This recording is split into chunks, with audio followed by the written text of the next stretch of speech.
नमस्कार, सभी का बहुत बहुत स्वागत। देशमस सीरीज ऑफ IKS टॉक्स के जीवन का भारतीय प्रतिमान इस व्याख्यान माला का आज का 27वां सत्र है। आज 21 जुलाई गुरुवार। हर हफ्ते हम गुरुवार को सुबह 7:30 बजे मिलते हैं। दिलीप केळकर सर हमें मार्गदर्शन करते हैं। पिछले हफ्ते हमने सामाजिक संगठन के बारे में जान लिया था। आज हम कुटुंब और उसकी कौटुंबिक उद्योग की विस्तृत जानकारी लेंगे। श्लोक से हम सत्र की शुरुआत करेंगे। ओम पूर्णमदः पूर्णमिदं पूर्णात् पूर्णमुदच्यते पूर्णस्य पूर्णमादाय पूर्णमेवावशिष्यते। ओम शांति शांति शांति। धन्यवाद। मैं केळकर सर। धन्यवाद स्वाति जी। जी। पिछले कुछ व्याख्यानों में हमने कुटुंब के बारे में, वर्णाश्रम, यह जो सामाजिक संगठन है भारतीय समाज का, उसके वर्ण प्रणाली के दोनों अंगों को हमने समझने का प्रयास किया, वर्ण और जाति। आश्रम प्रणाली का हमारा विचार अब चल रहा है। उसमें कुटुंब, इस विषय को हमने सुना पिछले व्याख्यान में। आज के इस व्याख्यान में इस कुटुंब को आधार देने वाला, इस कुटुंब को एक आर्थिक स्थिरता देने वाला जो कौटुंबिक उद्योग होता है, उसके बारे में हम जानने का प्रयास करेंगे। कौटुंबिक उद्योग यह भारतीय अर्थव्यवस्था की नींव का एक पत्थर है। कौटुंबिक उद्योग यदि नहीं है तो कुटुंब का बिखरना बहुत स्वाभाविक हो जाता है। कौटुंबिक उद्योग वर्ण और जाति व्यवस्था और ग्राम की अर्थव्यवस्था, यह सब राष्ट्र की अर्थव्यवस्था के बहुत अभिन्न और महत्वपूर्ण ऐसे पहलू हैं।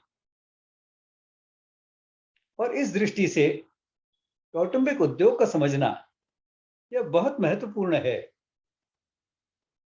हम आगे के अध्याय में ग्राम के बारे में जानने का प्रयास करने वाले हैं। भारतीय ग्राम की अवधारणा क्या है उसको समझने का प्रयास करने वाले हैं। इसके लिए भी एक कौटुंबिक उद्योग यह एक बहुत बड़ी आधारशिला है। कौटुंबिक उद्योग आधारित हमारी सारी अर्थव्यवस्था हुआ करती थी।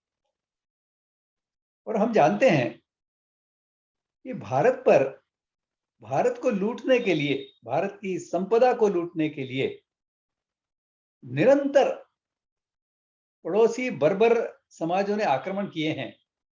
शक, हूण, यवन, कुषाण, आगे फिर यूरोप के आए लोग, फ्रांस से आए, जर्मनी से तो नहीं आए, फ्रांस से आए, डच आए, पोर्तुगीज आए, स्पेन के लोग आए, इंग्लैंड के लोग आए। ये सब भारत को लूटने की दृष्टि से यहां पर आए थे। यह भारत की संपदा को लूटने के लिए आए थे। भारत यह हजारों वर्षों से तो इसके लिए कह रहा हूं कि वर्तमान में हजारों वर्षों से पहले हमारा इतिहास था, इसको ही लोग मानते नहीं है। इसके लिए नहीं तो लाखों वर्षों से वास्तव में भारत में एक सुदृढ़ ऐसी कौटुंबिक उद्योग आधारित अर्थव्यवस्था रही है। लेकिन इसका रत्ती भर भी ज्ञान स्वाधीनता के समय जो लोग सत्ता में आए उनको नहीं था। अभी हाल ही में एक बहुत बड़ा सर्वेक्षण हुआ, हाल ही में यानी 10 वर्ष पूर्व, लेकिन विश्व का सबसे बड़ा आर्थिक सर्वेक्षण उसे कह सकते हैं। एंगस मेडिसन उसके प्रमुख थे और इन्होंने सभी प्रगत माने वाले ऐसे देशों के प्रतिनिधियों को साथ में लेकर यह सर्वेक्षण किया था। और उनका सर्वेक्षण यह बताता है कि 2000 वर्ष पूर्व से, यानी ईसा के काल से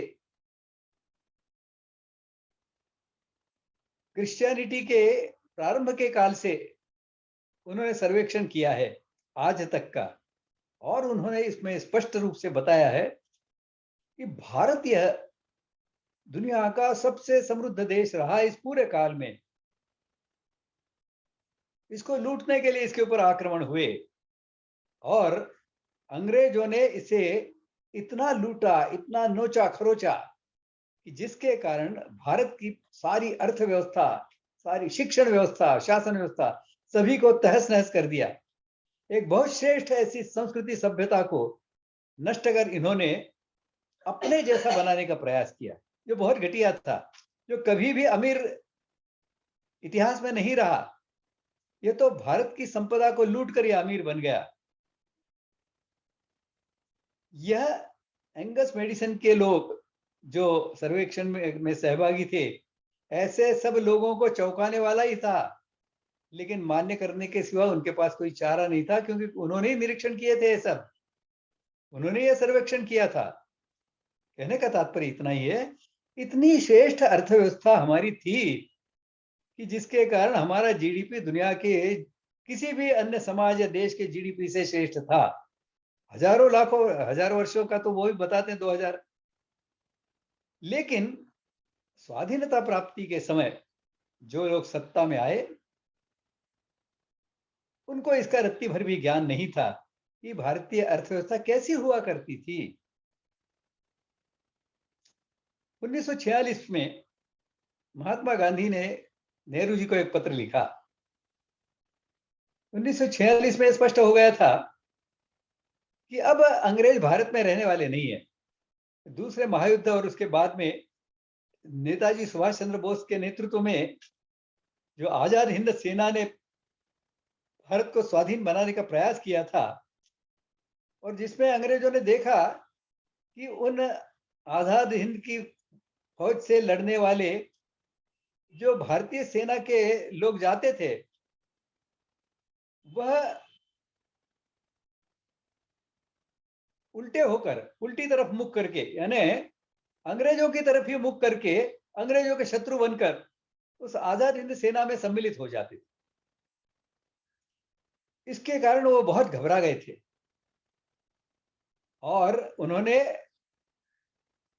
ऐलान कर दिया था कि भारत में वो 48 से आगे नहीं रहेंगे। 48 से पहले वो जो स्वाधीनता है भारत को देकर जाएंगे, भारत स्वाधीन हो जाएगा। अब कितना भी अहिंसावादी लोग कहें कि चरखा चला चला के लेंगे स्वराज्य लेंगे, सब झूठ है। कोई चरखा चलाकर हमें स्वराज्य नहीं मिला। यह तो इंग्लैंड की वहां की लोकसभा में एटली ने कहा था। एटली को प्रश्न पूछा था चर्चिल ने कि दूसरे महायुद्ध के समय इतनी भीषण परिस्थिति थी ब्रिटेन की, लेकिन हमने भारत को स्वाधीनता नहीं दी। अब ऐसी कौन सी नौबत आ गई है कि हम भारत को स्वाधीनता देने जा रहे हैं। उसके ऊपर एटली ने कहा था, अब परिस्थितियां बदल गई हैं, अब वहां की सेना हमारे साथ एक निष्ठ नहीं है और इसके लिए वहां रहना हमारे लिए बहुत ही खतरे की बात हो सकता है।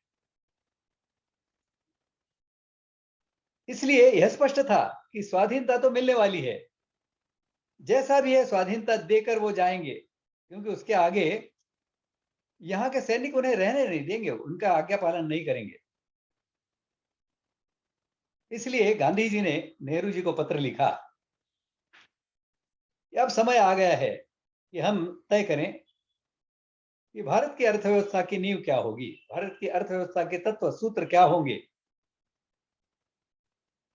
और उन्होंने यह भी कहा कि मैंने लगभग 25-27 वर्ष पहले जो हिंद स्वराज करके पुस्तक लिखी थी, उसके आधार पर अर्थव्यवस्था का विचार होना चाहिए। नेहरू जी ने उनको पत्र लिखा कि गांधी जी, जब आपकी वो पुस्तक लिखी थी आपने, मैंने पढ़ी थी, तब भी मैं उससे सहमत नहीं था और आज भी उससे सहमत नहीं हूं। इसके लिए उसके ऊपर बहस करना ठीक नहीं है। गांधी जी ने उसके ऊपर उनको फिर से पत्र लिखा, नेहरू जी, यह तो जनता को तय करने दो कि भारत की अर्थव्यवस्था किस प्रकार की होगी, हिंद स्वराज के अनुसार होगी या अन्य किसी प्रकार से, ये जनता को तय करने दो। जनता का लोकमत जांचने का प्रयास करो। नेहरू जी ने कहा उनसे कि गांधी जी, इस समय हम स्वराज्य प्राप्ति की, स्वाधीनता की प्राप्ति की दिशा में आगे बढ़ रहे हैं। कृपया ऐसी कोई बहस आप देश में न छेड़ें। और गांधी जी भी रुक गए। ऐसा लगता है कि नेहरू जी के सम्मोहन में थे गांधी जी। गांधी जी हिंदू द्रोही तो रहे, लेकिन आर्थिक दृष्टि से उनका चिंतन कुछ मात्रा में भारतीय ही रहा। नेहरू जी तो अंदर बाहर से अंग्रेज ही थे। हिंदुत्व से उनका दूर दूर तक कोई रिश्ता नहीं था। हिंदू इतिहास के वो जानकार नहीं थे। उन्होंने पुस्तक लिखी है इतनी बड़ी, लेकिन ये सब कॉपी पेस्ट वाला मामला है। इनका अपना चिंतन उसके बारे में शून्य है। डिस्कवरी ऑफ इंडिया, अब ये डिस्कवर करने चले थे। मूलतः भारत क्या है इसको नहीं देख पाए वो उसमें लिखते हैं कि ये पता नहीं चलता, ये अनादिकाल से अक्षुण्ण रूप में भारतीयता की धारा कैसे चली आ रही है, कैसे समझ सकता था उनको। इनकी दृष्टि तो अंग्रेजी थी। इसलिए स्वाधीनता के बाद में नेहरू जी के हाथ में सत्ता आई। उन्होंने किसी प्रकार से लोकमत नहीं करवाया। उन्होंने गांधी जी से कहा था कि हम जो नए लोक प्रतिनिधि चुन के आएंगे उनके साथ में तय करेंगे। ऐसा कोई प्रस्ताव भी भारत की लोकसभा में नहीं रखा गया कि अर्थव्यवस्था का चयन किस प्रकार से हो। ऐसी कोई बहस लोकसभा में भी नहीं हुई। और हमारे ऊपर नेहरू जी के भ्रामक विचारों से भरी हुई ऐसी पूंजीवादी समाजवादी, इन दोनों का एकत्रीकरण करने वाली, कहने को तो इसके अच्छे तत्व उसके अच्छे तत्व साथ में लेकर आगे बढ़ने की दृष्टि से लगाई हुई और दोनों की बुराइयां वास्तव में इसमें आने वाली ऐसी एक अर्थव्यवस्था को नेहरू जी ने यहां पर स्थापित कर दिया। और उसके कारण 1990 तक भारत की अर्थव्यवस्था यह अविकसित अर्थव्यवस्था ऐसी मानी जाती रही। अचानक 1991-92 में यह अर्थव्यवस्था बदलकर वैश्वीकरण का मामला चल रहा था उस समय। उसके कारण, उसके दबाव के कारण इसको बदल दिया गया। नेहरू जी ने जो अर्थव्यवस्था यहाँ पर रचने का प्रयास किया था, इसका कोई प्रयोग दुनिया भर के अन्य किसी समाज ने, किसी देश ने नहीं किया था। और नेहरू जी को तो उसकी कुछ समझ थी ही नहीं। इसलिए भारत अविकसित देश ही रहा माना गया। 1991-92 में अचानक से दबाव आया हम पर और हमारे देश ने WTO के दबाव में, वर्ल्ड ट्रेड ऑर्गेनाइजेशन के दबाव में एक ऐसी अर्थव्यवस्था का स्वीकार किया जिसका हमें कभी अनुभव नहीं था।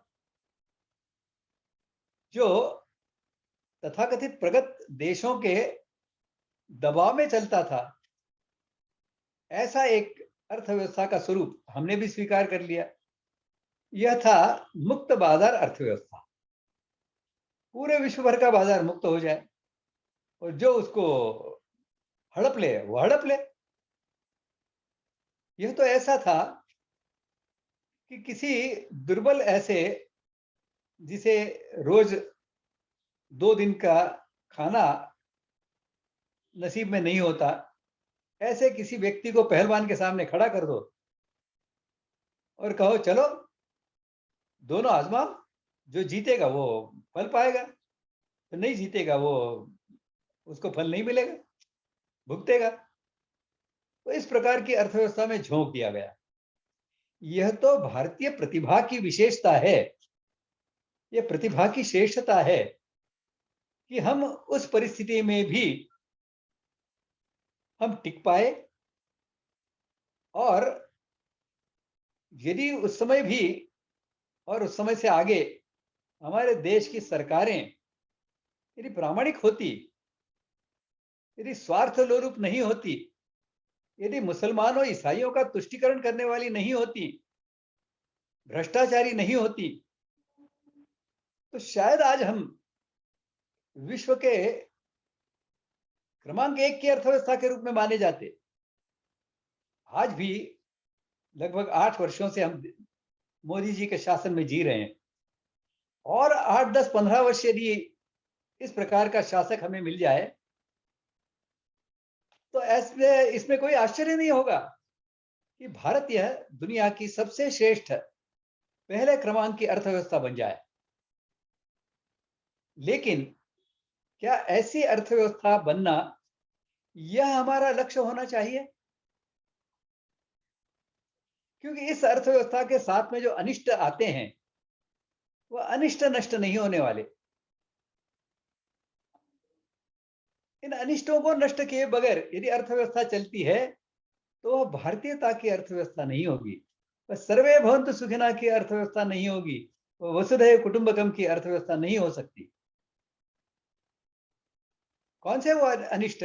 ऐसे तो अनिष्टों की सूची बहुत बड़ी है, कुछ इन्हें गिने लेकिन महत्वपूर्ण ऐसे अनिष्टों का हम विचार करेंगे। पहला तो अनिष्ट है बेरोजगारी। अमेरिका सबसे प्रगत देश माना जाता है, उसमें बेरोजगारी है। उसमें सरकार की ओर से बेरोजगारी के लिए विशेष मदद की जाती है, कूपन्स दिए जाते हैं।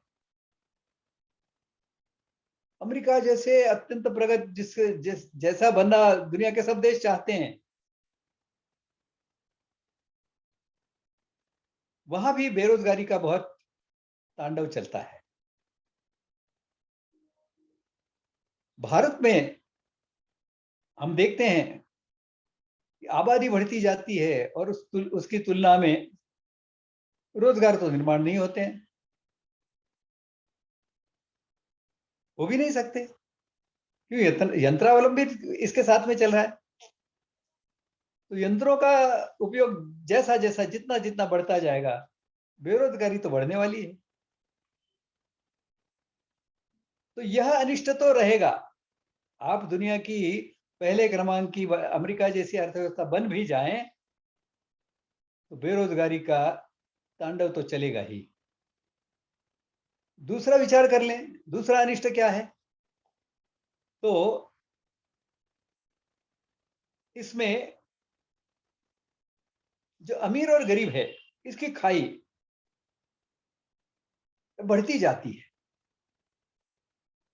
ऐसा कहते हैं कि एक 8-10 वर्ष पहले का कोई सर्वेक्षण बताता है कि देश के 1% लोगों के हाथ में, 1%, देश की 67% संपत्ति उनके पास है।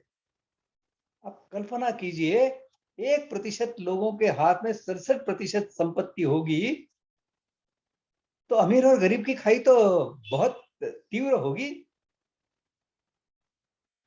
उसके जो परिणाम है वो तो समाज को भुगतने ही होंगे। एक तरफ से अर्थ का अभाव, गरीबी के कारण 2 वक्त की रोटी मिलती नहीं है, ऐसे लोग। और दूसरी ओर अर्थ का प्रभाव अपनी अय्याशी के लिए, अपनी आगे की 1000 पीढ़ियों के लिए संपत्ति निर्माण और संपत्ति का संचय, अरबों रुपए। अरबों तो आजकल बहुत छोटी संख्या हो गई है, सैकड़ों अरब, ऐसे इतनी संपत्ति तो स्विस बैंक में हमारे लोगों ने जमा करके रखी है। आप कल्पना कर सकते हैं कि भ्रष्टाचार कितना हुआ होगा।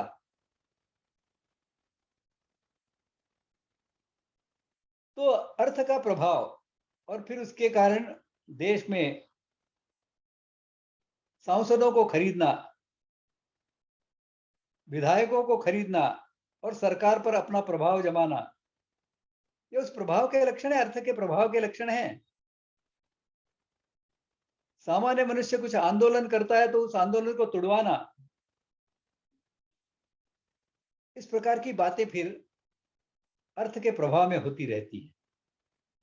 और दूसरी ओर अर्थ का अभाव होने से जो मनुष्य है वह लाचार हो जाता है, कुछ भी करने के लिए, गुलामी करने के लिए मजबूर हो जाता है। ये कोई अच्छे समाज का, अच्छे देश का लक्षण नहीं है, लेकिन यह स्वाभाविक रूप से होता है, होने ही वाला है।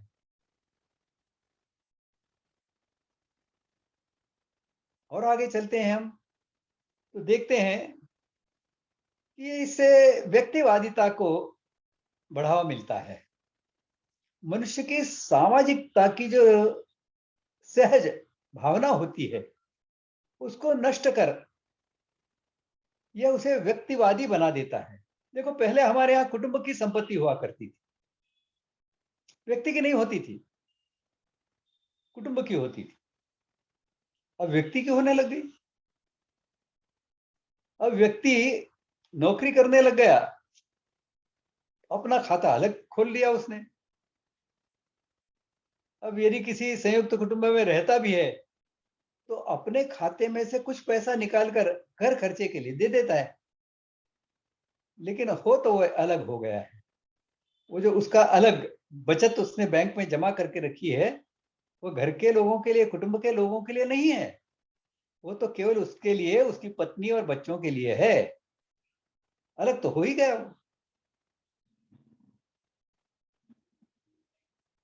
व्यक्ति के नाम पर संपत्ति, ऐसी बात हो गई है इस अर्थव्यवस्था में, और इसे बहुत स्वाभाविक माना गया है, इसे मानवाधिकार माना गया है।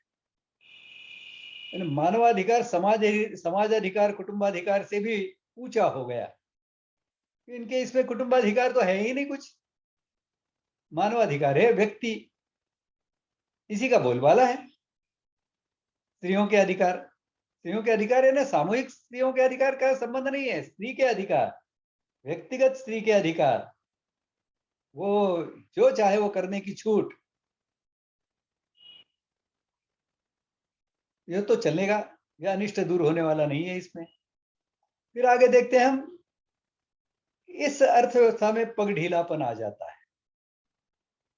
समाज को जो अनिष्ट गति प्राप्त होती है, उस अनिष्ट गति के कारण समाज में संस्कृति पनप नहीं पाती।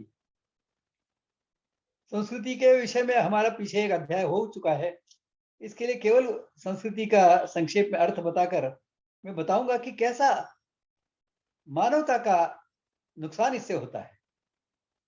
संस्कृति का शब्द जो बना है यह सम्यक कृति से बना है। सम्यक यानी सबके लिए समान, सबके हित के लिए की हुई जो कृति है उसे सम्यक कृति कहते हैं। और इस सम्यक कृति को की जो प्रेरणा देती है उसे संस्कृति कहते हैं। अब ऐसी संस्कृतियां दुनिया भर में कोई बहुत सारी हैं, ऐसी बात नहीं है। लगभग सभी अभारतीय संस्कृतियां कहलाने के योग्य नहीं है।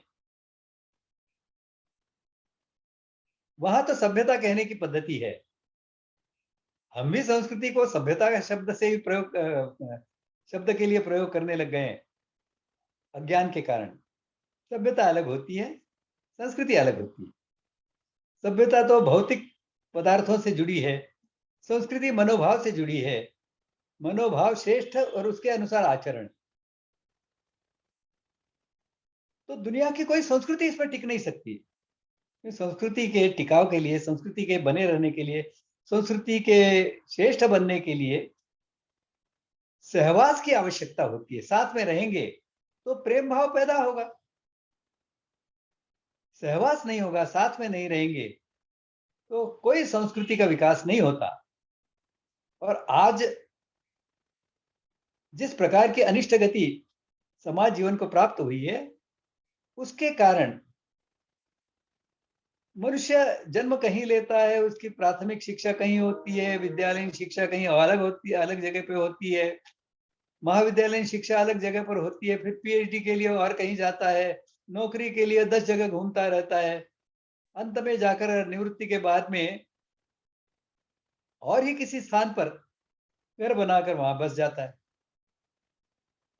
10 जगह पर घूमता रहता है। कैसे सहवास रहेगा? कैसे संस्कृति टिक पाएगी? साथ में रहते हैं तो कुछ परंपराएं निर्माण होती हैं, साथ में रहते हैं तो कुछ रीति रिवाज निर्माण होते हैं, साथ में रहते हैं तो एक दूसरे को अच्छी तरह समझना होता है। अभी साथ में तो रहे नहीं किसी के, तो संस्कृति का विकास होगा कैसे? तो इस पग ढीलेपन के कारण संस्कृति का विनाश हो रहा है। फिर और देखते हैं हम कि कुटुंब भावना, कोई कुटुंब टिक नहीं सकता। कुटुंब का अर्थ है, जैसे पिछले अध्याय में हमने देखा है, कुटुंब से तात्पर्य है संयुक्त कुटुंब। वर्तमान की इस अर्थव्यवस्था में कुटुंब नष्ट होना यह स्वाभाविक ऐसी प्रक्रिया है। कुटुंब भावना, प्रेम भावना, यह सब इसको नष्ट करने वाली है, क्योंकि कुटुंब भी हमारी संस्कृति का एक प्रमुख ऐसा साधन, ऐसा माध्यम है, उसको भी नष्ट करके छोड़ता है। और भी देखें तो प्रकृति का अंधाधुंध शोषण, बड़े बड़े यंत्र निर्माण करना, उन बड़े बड़े यंत्रों को चलाने के लिए और चौड़ी और मजबूत और लंबी ऐसी सड़कें बनाना, और ज्यादा से ज्यादा ऐसी महत्वाकांक्षा लोगों के मन में निर्माण होती है कि दुनिया की सब मांग की पूर्ति मैं अकेला करूं, मैं ही कमाऊं, बाकी कोई कमा ना पाए। बस यह तो बाकी लोगों का भी स्वार्थ है जो उसके आड़े आता है, इसके लिए वो बहुत अधिक बढ़ नहीं पाता। लेकिन हम देख रहे हैं कि प्राकृतिक संसाधनों का शोषण करने की दृष्टि से नए नए बड़े बड़े यंत्र तैयार हो रहे हैं। मकान बनाने के लिए आजकल वो जेसीबी आ जाता है, धड़ धड़ धड़ धड़ धड़ धड़ 10-15 मजदूरों का महीने भर का काम 2 दिन में खत्म करके चला जाता है। क्या होगा इन मजदूरों का? और ये इसके उपयोग के कारण मकान सस्ता नहीं पड़ता, मकान की कीमत कम नहीं होती है, कीमत तो और शायद बढ़ती ही है। मजदूरों को लगाकर जो उनको मेहनताना दिया जाता, उससे अधिक तो ये जेसीबी वाला ले जाता है। तो यह तो कुटुंब भावना को नष्ट करने वाला ही है और प्रकृति का अंधाधुंध शोषण करने वाला है। ऐसा यह अनिष्टों से भरा हुआ ऐसा इस अर्थव्यवस्था का स्वरूप है, वर्तमान अर्थव्यवस्था का। इस अर्थव्यवस्था से श्रेष्ठ दूसरी कोई अर्थव्यवस्था का अनुभव दुनिया के अन्य किसी समाज के पास नहीं है, देश के पास नहीं है। इसका और इससे भी श्रेष्ठ ऐसा विकल्प भारत के पास है। इस अर्थव्यवस्था के एक महत्वपूर्ण पहलू कौटुंबिक उद्योग, इसका विचार अब हम आगे गहराई से करेंगे। मैं स्वाति जी से निवेदन करूंगा कि वो भीष्म इंडिक के बारे में जो बताना है बता दें, तो आगे कौटुंबिक उद्योग का विषय लेकर हम आगे बढ़ेंगे। जी sir, just a minute.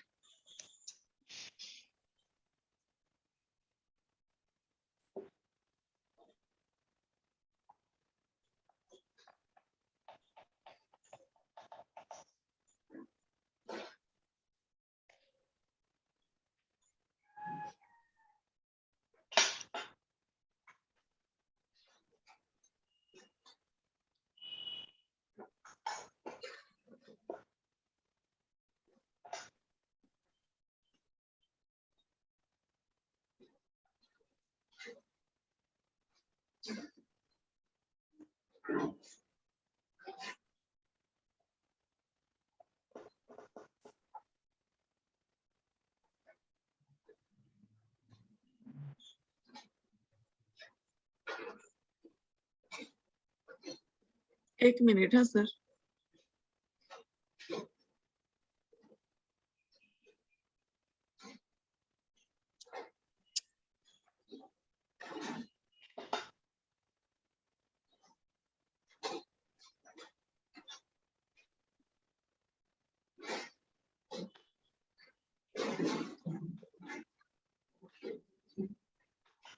Swati ji, आपको समय लगने वाला हो तो मैं आगे चलाऊं? जी प्लीज। तो हम आगे चलते हैं। भारतीय समृद्धि व्यवस्था, इसे अर्थव्यवस्था कहना ठीक नहीं है। अर्थ का व्याप समृद्धि से काफी बड़ा है। तो भारत की समृद्धि व्यवस्था जो थी, और भी समृद्धि व्यवस्था कहने का एक कारण और भी है। समृद्धि व्यक्ति की नहीं होती, समृद्धि सामूहिक होती है, कुटुंब की होती है, गांव की समृद्धि होती है, देश की समृद्धि होती है। व्यक्ति की समृद्धि, ये शब्द प्रयोग नहीं होता, सामूहिक होती है। इसके लिए भारतीय समृद्धि व्यवस्था के जो प्रमुख घटक थे, कौटुंबिक उद्योग, परस्परावलंबी कौटुंबिक उद्योगों के आधार पर स्वावलंबी बने ग्राम, जाति व्यवस्था, वर्ण व्यवस्था, ये सब हमारी समृद्धि व्यवस्था के महत्वपूर्ण पहलू हैं। और राष्ट्र इन सबका समायोजन करके राष्ट्र की समृद्धि व्यवस्था बनती है, राष्ट्र समृद्ध बनता है। और इसके लिए हमारे यहाँ व्यक्तिगत स्तर पर कर वसूली नहीं होती थी। मैंने जो बताया ना, ये व्यक्तिवादिता को बढ़ावा देती है आज की अर्थव्यवस्था। आज की ये जो अभारतीय अर्थव्यवस्था है, भारत में तो कर प्रणाली जो काम करती थी, तो कर व्यक्ति से तो छोड़िए, कुटुंबों से भी वसूल नहीं करते थे। कर तो गांव दिया करते थे, गांव स्वावलंबी हुआ करते थे, गांव राजा को कर दे देते थे, और कर देने के साथ में प्रतिकार के रूप में, मुबदले के रूप में अपनी सुरक्षा की जिम्मेदारी वो सरकार शासन पर डाल देते थे, और शासन उसको निभाता था। तो गांव एक मिलकर एक इकाई बनती थी, तो गांव एक कुटुंब जैसा बन जाता था। तो इस प्रकार से हमारे यहाँ की अर्थव्यवस्था की नींव में ही सामूहिकता थी, आत्मीयता थी, प्रेम भावना थी, कुटुंब भावना थी। तो इस प्रकार से यह कौटुंबिक उद्योग क्या होता है, इसकी परिभाषा क्या है, इसको समझेंगे हम। इसके कुछ महत्वपूर्ण पहलुओं को हम साथ में जोड़ देंगे तो परिभाषा बन जाती है। स्थानिक संसाधनों के, स्थानिक और निकटस्थ संसाधनों के आधार पर गांव की किसी आवश्यकता की पूर्ति के लिए किसी कुटुंब के सब सदस्यों के साझा प्रयासों के आधार पर जब मांग के अनुसार, मांगने वाले की रुचि के अनुसार जब उत्पादन किया जाता है, तो उस रचना को कौटुंबिक उद्योग कहते हैं। इस कौटुंबिक उद्योग के कारण गांव की किसी आवश्यकता की पूर्ति होती है। यह इसका अर्थव्यवस्था का सबसे महत्वपूर्ण पहलू है। गांव की आवश्यकता की पूर्ति करना, अपनी क्षमता के अनुसार उत्पादन करना और उसको बेचना, हर तरह के हथकंडे अपनाकर, यह अर्थव्यवस्था नहीं होती। यह तो झूठी अर्थव्यवस्था है। भारतीय अर्थव्यवस्था में तो ग्राहक की जो प्रयोग करने वाला है, उपयोग करने वाला है, भोग करने वाला है, उसकी मांग कितनी है और किस प्रकार के पदार्थ की है, इसका विचार करके उत्पादन किया जाता है।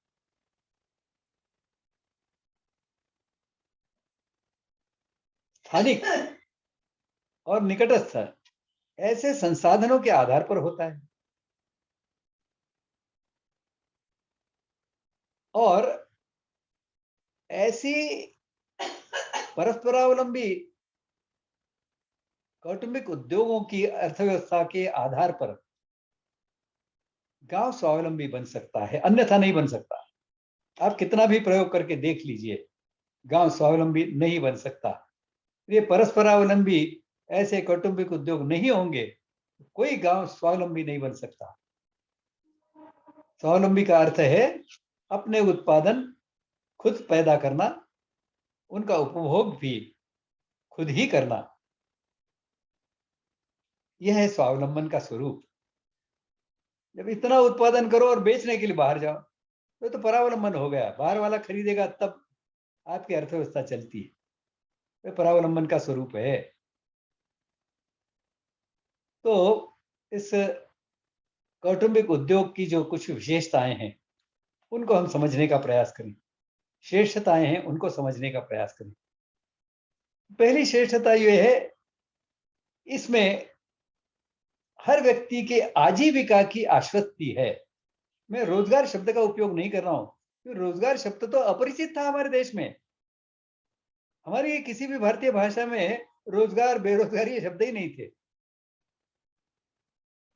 कौटुंबिक उद्योग आधारित अर्थव्यवस्था में हर व्यक्ति की आजीविका की, उसका जीवन कैसे चलेगा, आवश्यकताओं की पूर्ति कैसे होगी, इसकी कोई चिंता नहीं रहती थी। यह सहजता से कौटुंबिक उद्योगों की अर्थव्यवस्था में हो जाता। कुटुंब का सदस्य है तो कौटुंबिक उद्योग का सहभागी है, और कुटुंब का सदस्य है तो आजीविका का अधिकार है उसका, मान लिया जाता था और आजीविका की आश्वस्ति हो जाती थी। तो आजीविका की आश्वस्ति देने वाला यह एक आर्थिक इकाई का स्वरूप था। दूसरा हम देखते हैं, इसमें सभी कुटुंब के सदस्य सहभागी होते थे। नन्हा सा, अभी जिसको चड्डी पहनने की भी समझ नहीं है, ऐसा बच्चा भी उस उद्योग के जो औजार होते थे उनके साथ में खेलने लग जाता था। इतनी सहजता उसमें होती थी कि जब धीरे धीरे बढ़ता था, तो जिस सहजता से उन औजारों से खेलता था, उतनी सहजता से उत्पादन भी करने लग जाता है। उसको अलग से सिखाने के लिए इंजीनियरिंग कॉलेज की जरूरत नहीं होती है। आज जो इतने सारे बहुत बड़ी संख्या में इंजीनियरिंग कॉलेजेस खुले हैं, इनकी कोई आवश्यकता नहीं है, नहीं होती है। इसका मुख्य कारण यह है कि घर में तो कुछ सीखा नहीं। 12वीं कक्षा तक तो परीक्षा देकर हम बच्चों को निकम्मा बनाते हैं। वो कुछ भी कमाने की, कोई भी कला, कोई कारीगरी, इसका कोई ज्ञान उनको नहीं रहता है, कौशल उनके पास नहीं होता है, निकम्मे होते हैं। 12वीं तक की कक्षा तक की पढ़ाई जो है, वो तो हम बच्चों को निकम्मा बनाने के लिए देते हैं। शिक्षा आज का विषय नहीं है, इसके लिए उस गहराई में हम अभी नहीं जाएंगे। कहने का तात्पर्य है कि सहजता से घर में बच्चे भी उस उद्योग की जो पेचीदगियां हैं, बारीकियां हैं, सूक्ष्मताएं हैं, कौशल है, उनको सीख जाता था। महंगे ऐसे इंजीनियरिंग कॉलेज की जरूरत नहीं होती थी तो बहुत कम, कि जहां कुटुंब व्यवस्था में, कौटुंबिक उद्योग में मनुष्यों के आलस और प्रमाद के कारण जो कुछ हीनता उसमें आ गई होगी, उसको ठीक करने के लिए, या कुछ नया संशोधन कुछ हुआ है, शोध कार्य हुआ है, तो उससे लाभ पाने के लिए ये कुछ मात्रा में प्रौद्योगिकी के महाविद्यालय होते थे, हुआ करते थे। उनकी जरूरत थी, लेकिन बहुत कम। फिर हम देखते हैं कि इस कौटुंबिक उद्योग में जिसकी जैसी जितनी क्षमता, जिस क्षेत्र में उसका कौशल है, यानी उसके वर्ण के अनुसार उसको काम मिले, और उसकी जो आनुवंशिकता से आई हुई जो व्यावसायिक कुशलता है, उसकी श्रेष्ठता कनिष्ठता के अनुसार उसे उस कौशल का उपयोग करने का अवसर भी मिले। वह स्त्री हो या पुरुष हो, सबको उसमें काम करने के लिए अवसर है। यह ऐसी रचना होती थी कि जिसमें, जिसे आजकल 24/7, 24 घंटे 7 दिन सप्ताह के, कोई छुट्टी नहीं, इस प्रकार का हम कहते हैं, ऐसा यह होता था। छुट्टी लेना यह तो अस्वाभाविक है, अप्राकृतिक है। दुनिया का कोई भी मानव छोड़कर, और वह भी नौकर बना हुआ या मालिक बना हुआ भी कुछ मानव है, उसको छोड़कर कोई छुट्टियां नहीं लेता है। साप्ताहिक छुट्टी कोई नहीं लेता। ये साप्ताहिक छुट्टी यह तो विकृति है मानव जीवन को में निर्माण हुई, लेकिन एक कौटुंबिक उद्योग में कोई छुट्टी का देश में होता ही नहीं, कोई जरूरत ही नहीं होती। 24 घंटे 7 दिन चलता था। अब इसमें घर के छोटे बच्चे से लेकर बूढ़े तक सबका अपनी अपनी क्षमता के अनुसार योगदान होता था। सबकी जिम्मेदारियां तय होती थी, वो खुद स्वतः होकर उस जिम्मेदारी का वहन करते थे। कल्पना कीजिए कि सहजता से जब कोई अपनी जिम्मेदारी का वहन करता है तो कितनी अच्छी तरह से कर लेता है। और जबरदस्ती किसी के ऊपर जिम्मेदारी डाली तो बोझ के रूप में उसको देखता है, वर्कलोड के रूप में देखता है उसको। वर्कलोड होगा तो छुट्टी की आवश्यकता तो होगी। तो यह कुटुंब के सभी सदस्यों के सहयोग के लिए अवसर देता है। अपनी अपनी क्षमता के अनुसार कुटुंब के लोग उसमें योगदान देते रहते हैं, सीखते रहते हैं, सिखाते रहते हैं। फिर हम देखते हैं कि यह स्थानिक ऐसे जो प्राकृतिक संसाधन हैं, उनका उपयोग करके ये अपने उत्पादन तैयार करते हैं। तो स्थानिक संसाधन होने के कारण कच्चे माल की जो अनिश्चितताएं हैं प्राप्त होने की, उनसे मुक्त हो जाते थे। और उस कच्चे माल की प्राप्ति के लिए इन्हें कोई बहुत सारा परिवहन के ऊपर खर्चा नहीं करना होता था, सहजता से पड़ोस में मिल जाता था। तो परिवहन का खर्चा नहीं होता था कच्चा माल प्राप्त करने के लिए। ये जो बाजार है इनका, ये बाजार गांव की सीमा में ही होता था सामान्यतः। तो बाजार के लिए भी इन्हें परिवहन की आवश्यकता नहीं होती थी। मांग के अनुसार उत्पादन होने के कारण, मांग जब पैदा होगी उस समय मेरा उत्पादन तैयार होना चाहिए, इस प्रकार से चलता था। कोई देखता था कि अरे ये बैलगाड़ी में जा रहा है, इसकी बैलगाड़ी का जो चक्का है ये कुछ दिनों में बिगड़ने वाला है, टूटने वाला है, बहुत खराब हो गया है। तो पहले से बनाना शुरू कर देता है और उसको आवाज देता है, अरे जरा आके तुम्हारे बैलगाड़ी का पहिया बना के रखा है, ले जाना। इस प्रकार से चलता है गांव का तो उद्योग। तो निकटस्थ संसाधन होने से इसका लाभ होता है। उसके ऊपर कोई परिवहन के लिए कुछ खर्चा नहीं करना पड़ता। उसको संचय करने के लिए कोई स्टोर खोलने की जरूरत नहीं पड़ती है। न तो उसके कारण प्राकृतिक संसाधनों पर कोई दबाव आता है। आवश्यकता है जितनी होती है उतना ही बनाया जाता है। तो केवल अन्नम बहुपूर्वीत कहा गया है। अन्न यह एक बात ही ऐसी है जो प्रकृति की अनिश्चितताओं के कारण कठिनाइयां निर्माण करती है। और इसके लिए अन्न के बारे में तो कहा है कि किसान जितना अधिक उत्पादन करे उतना अच्छा है। जमा करके रख दो। कभी बारिश नहीं हुई, कभी अकाल का सामना करना पड़ा, तो हमारे पास अन्न का संचय होना चाहिए। बाकी सब पदार्थों के बारे में तो यही कहा जाता था कि मांग के अनुसार उत्पादन, और जिसकी मांग है उसकी रुचि के अनुसार उत्पादन। उसकी रुचि के अनुसार उत्पादन होने से वो बड़े आनंद से उसका उपयोग करता था।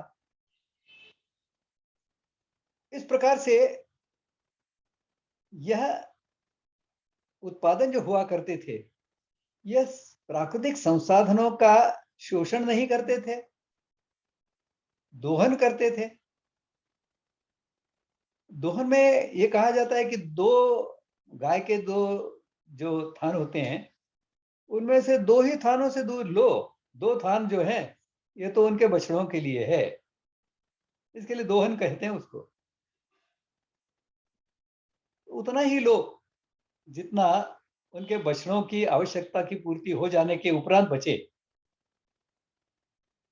तो इस प्रकार से प्रकृति से भी कितना निचोड़ना ये तय होता था, और उसकी क्षमता भी नहीं होती थी। कौटुंबिक उद्योग अपने आप में, क्योंकि कुटुंब के सदस्यों की सीमा है, एक विशिष्ट आकार से बड़ा तो हो नहीं सकता, रह नहीं सकता। तो कुटुंब की समृद्धि भी सीमित होती थी।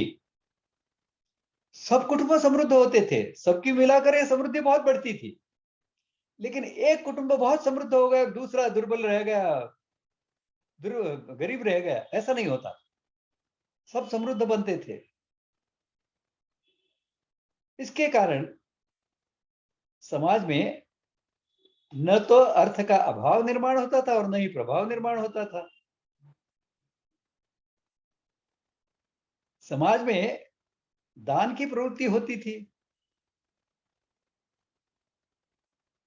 ग्राम कुल का जब हम विचार करेंगे अगले अध्याय में, तो उसमें इस अर्थव्यवस्था को कौटुंबिक अर्थव्यवस्था के साथ में कैसे बिठाया गया था, इसका विचार हम करने वाले हैं। इसके लिए अभी उसमें मैं नहीं जाता। अभी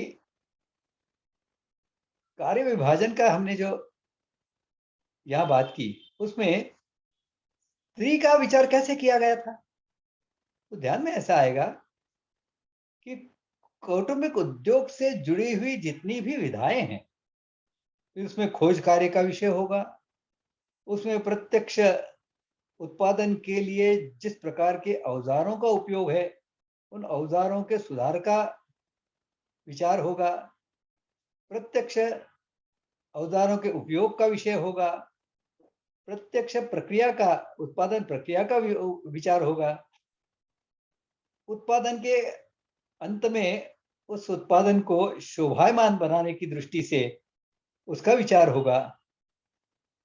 जो ग्राहक है उसकी रुचि को जानना, उसकी मांग की मात्रा को जानना, इसका विचार होगा। ऐसे सभी प्रकार के विचार की दृष्टि से कुटुंब उद्योग में जो स्त्रियां सहभागी होती थी, उनको भी उतना ही अवसर प्राप्त था। आज जो पुरुषों की बराबरी करने के लिए स्त्रियां घर से बाहर निकल पड़ी है, अपने शरीर और शील को खतरे में डालकर, ऐसी कोई आवश्यकता नहीं होती थी। क्योंकि ऐसा लगना कि भाई मुझे भी इसमें कुछ, इसके डिजाइन में मुझे भी कुछ समझता है, ऐसा लगना स्वाभाविक है, गलत नहीं है।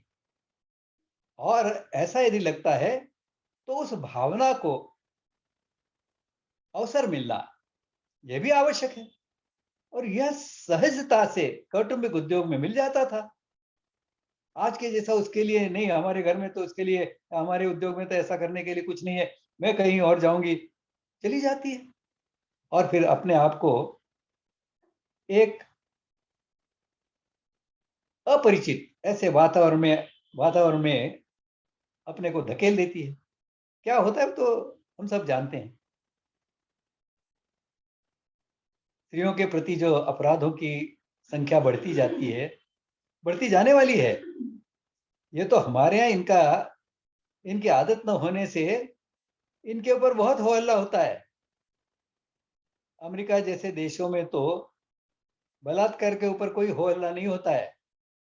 वहां तो बहुत स्वाभाविक मान लिया जाता है, होता है, होने वाला है। इसके लिए एक समय तो ऐसा आया था कि भारत ये बलात्कारियों का देश है, ऐसा कहने लग गए थे।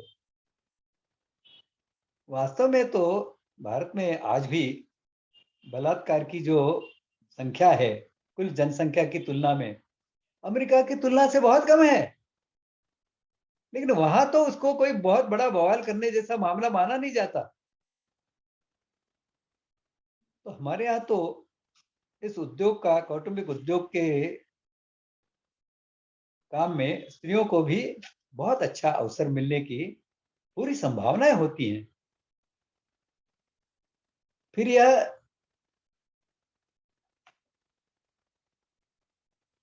जैव ऊर्जा का प्रयोग इसमें होता है। जैव ऊर्जा दो प्रकार की। पहली तो मानव की अपनी ऊर्जा, जो मानव की ऊर्जा से संपन्न न हो पाए उसके लिए फिर पशुओं की ऊर्जा। फिर बैल का उपयोग करो, भैंसे का उपयोग करो, घोड़े का उपयोग करो या हाथी का उपयोग करो, इनका उपयोग होता था। और ऊर्जा निर्माण करने के लिए जो संसाधनों का, प्राकृतिक संसाधनों का शोषण होता है, और उसके कारण आज दुनिया में जो एक बहुत अंधकारमय ऐसा भविष्य सामने दिखाई दे रहा है। अलग अलग प्रकार की न्यूक्लियर टेक्नोलॉजी हमने विकसित की और बहुत ग्रीन टेक्नोलॉजी उसको पहले माना गया। आज उसकी परिस्थिति यह है, उसके जो बचे हुए ऐसे कचरे हैं न्यूक्लियर पदार्थों के, उन कचरों का क्या करना। 100 वर्ष से अधिक उसको सुरक्षित रखने के लिए हमारे पास कोई टेक्नोलॉजी नहीं है, दुनिया में किसी के पास टेक्नोलॉजी नहीं है।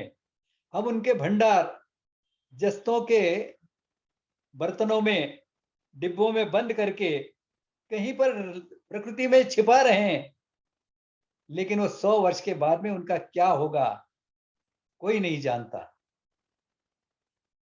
भविष्य को हम, अपने ही भविष्य को हम अंधकार में बना रहे हैं। और यह है न्यूक्लियर पावर की वस्तुस्थिति। कोई भी टेक्नोलॉजी है, जिसे आज सोलर पावर भी हम कहते हैं, उस सोलर पावर के औजार बनाने के लिए जो ऊर्जा खर्च होती है, क्या उतनी ऊर्जा इस सोलर यंत्रणा के कारण मिल पाती है? उसका गणित तो यह बताता है कि नहीं मिल पाती, नहीं मिल सकती। एक इनएफिशिएंसी का, कि कोई भी आपने कुछ एक ऊर्जा से दूसरी ऊर्जा में जाना है या मैटर से ऊर्जा में जाना है, तो मैटर का 100% कन्वर्शन आप ऊर्जा में नहीं कर सकते। यह प्रकृति का नियम है, यह विज्ञान को मान्य है, इसे एंट्रोपी कहते हैं। अब यह यदि है तो हर प्रकार के मैटर को हम नष्ट करते हैं और उसकी आधी से कम ऊर्जा का उपयोग करते हैं, आधी से अधिक ऊर्जा का विकिरण हम प्रकृति में कर देते हैं। तो पर्यावरण की समस्या हम खड़ी कर देते हैं उसके कारण। यानी प्रकृति के शोषण का तो एक अलग पहलू है, इस ऊर्जा के कारण हम प्रकृति में पर्यावरण की जो हानि कर रहे हैं, उसका तो कोई हिसाब नहीं है किसी के पास। उसका सर्वेक्षण कोई आज तक नहीं हुआ है। तो यह सब जो बातें हैं, ये कौटुंबिक उद्योग में इन सब से मुक्ति मिल जाती है।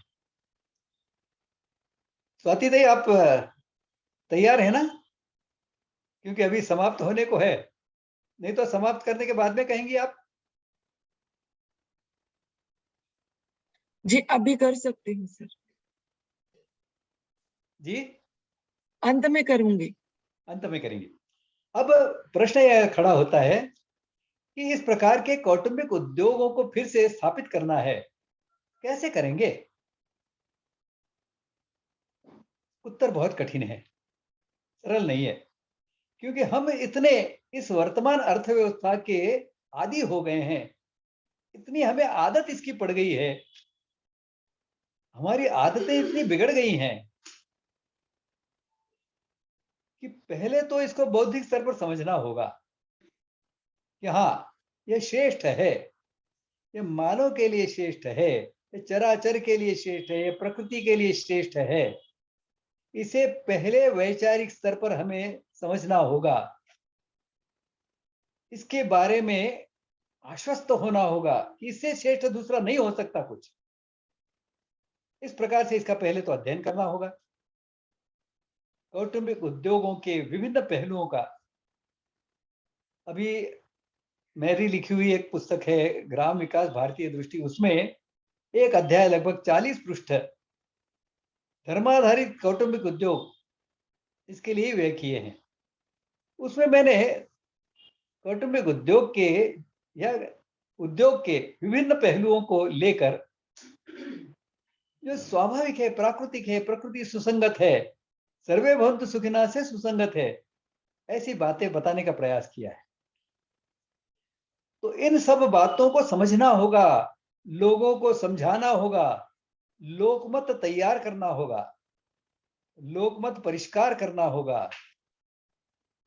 और जब लोकमत परिष्कार हो जाएगा, तब हम में से ही कुछ युवा खड़े होंगे, वो कहेंगे हम प्रयोग करेंगे, हम आगे बढ़ेंगे। क्योंकि आप में से भी बहुत अधिक संख्या में लोग तो ज्येष्ठ हैं, 50 की आयु से ऊपर वाले लोग हैं। 50 से ऊपर वाली आयु के लोग इसमें बहुत कुछ नहीं कर सकते, लेकिन एक बार इस प्रकार का कुछ वातावरण बन गया, वायुमंडल बन गया, लोकमत बन गया, तो फिर युवक तो बहुत आसानी से कर लेंगे इसको। उनके पास ऊर्जा होती है, संकल्प की शक्ति होती है, विचार करने की उनकी क्षमता होती है, उनका सर दर्द नहीं करता विचार करने से।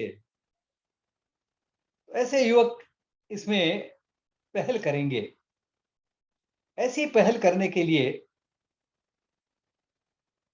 गांव में यह पहल करना उचित होगा, क्योंकि गांव में परस्परावलंबी कौटुंबिक उद्योग इसकी अर्थव्यवस्था को बिठाकर गांव को स्वावलंबी बनाना संभव है। और एक गांव स्वावलंबी बनेगा तो वह कौटुंबिक उद्योग को बल देगा। अन्यथा शहर में ऐसा कौटुंबिक उद्योग, कुछ उद्योग है वो चलाते हैं, जैसे व्यापारियों में हम देखते हैं जैन हैं, मारवाड़ी हैं, ऐसे कुछ लोग तो आज भी कौटुंबिक उद्योग चलाते हैं। लेकिन यह भी धीरे धीरे नष्ट होने की दिशा में बढ़ रहे हैं। ये अपने बच्चों को पढ़ाते हैं और बच्चे वे अपने उद्योग में हाथ बटाना नहीं चाहते। वो चार्टर्ड अकाउंटेंट बन के कहीं पर अपना अलग से चलाना चाहते हैं, कहीं पर मैनेजमेंट के एक्सपर्ट बन के नौकरी करना चाहते हैं, वो भी टूट रहे हैं।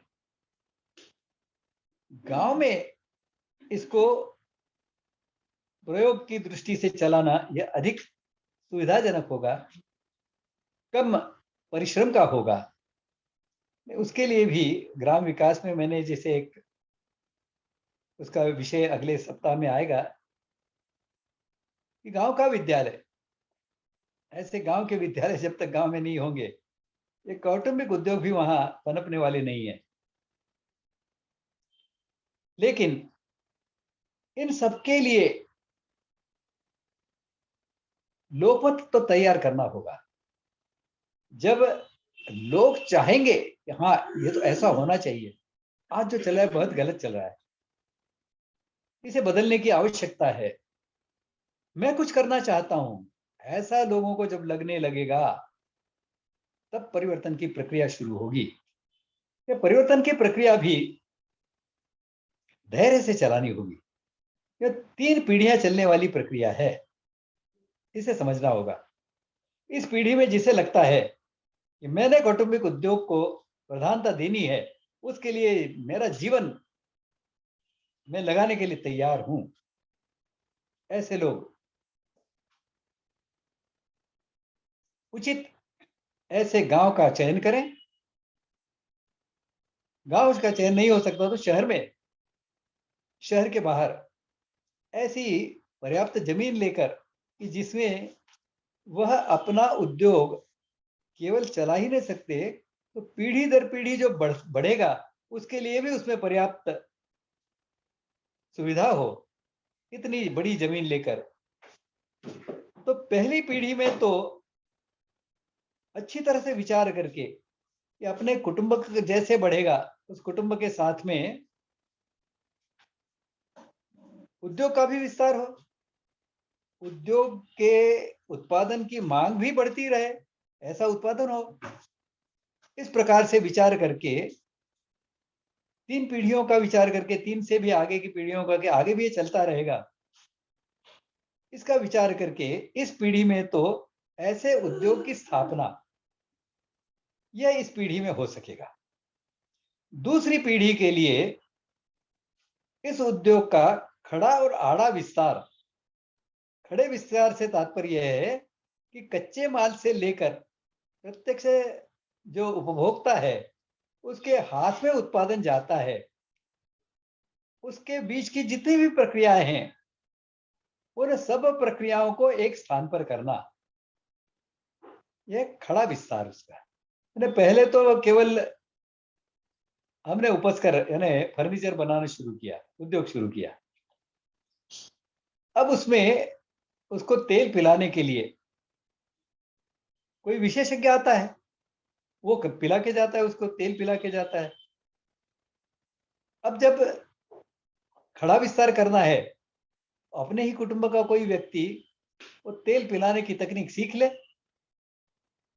और वही करने लग जाए, तो उससे एक तो अपने उद्योग का खड़ा विस्तार होगा, और दूसरा ग्राहक को जो उत्पादन हमने देना है समय पर देने के लिए हमें सुविधा होगी। क्योंकि तेल पिलाने वाला अपनी मर्जी से थोड़ी आएगा, अब तो हमारे कुटुंब का व्यक्ति होगा, तो जब जरूरत है तब उपलब्ध होगा वो। तो दूसरी पीढ़ी में खड़ा और आड़ा विस्तार है। आड़ा विस्तार का अर्थ है मांग जैसी बढ़ेगी उसके हिसाब से उत्पादन बढ़ाने की क्षमता। तो दूसरी पीढ़ी में कुटुंब में यह विस्तार तो होगा ही, और तीसरी पीढ़ी में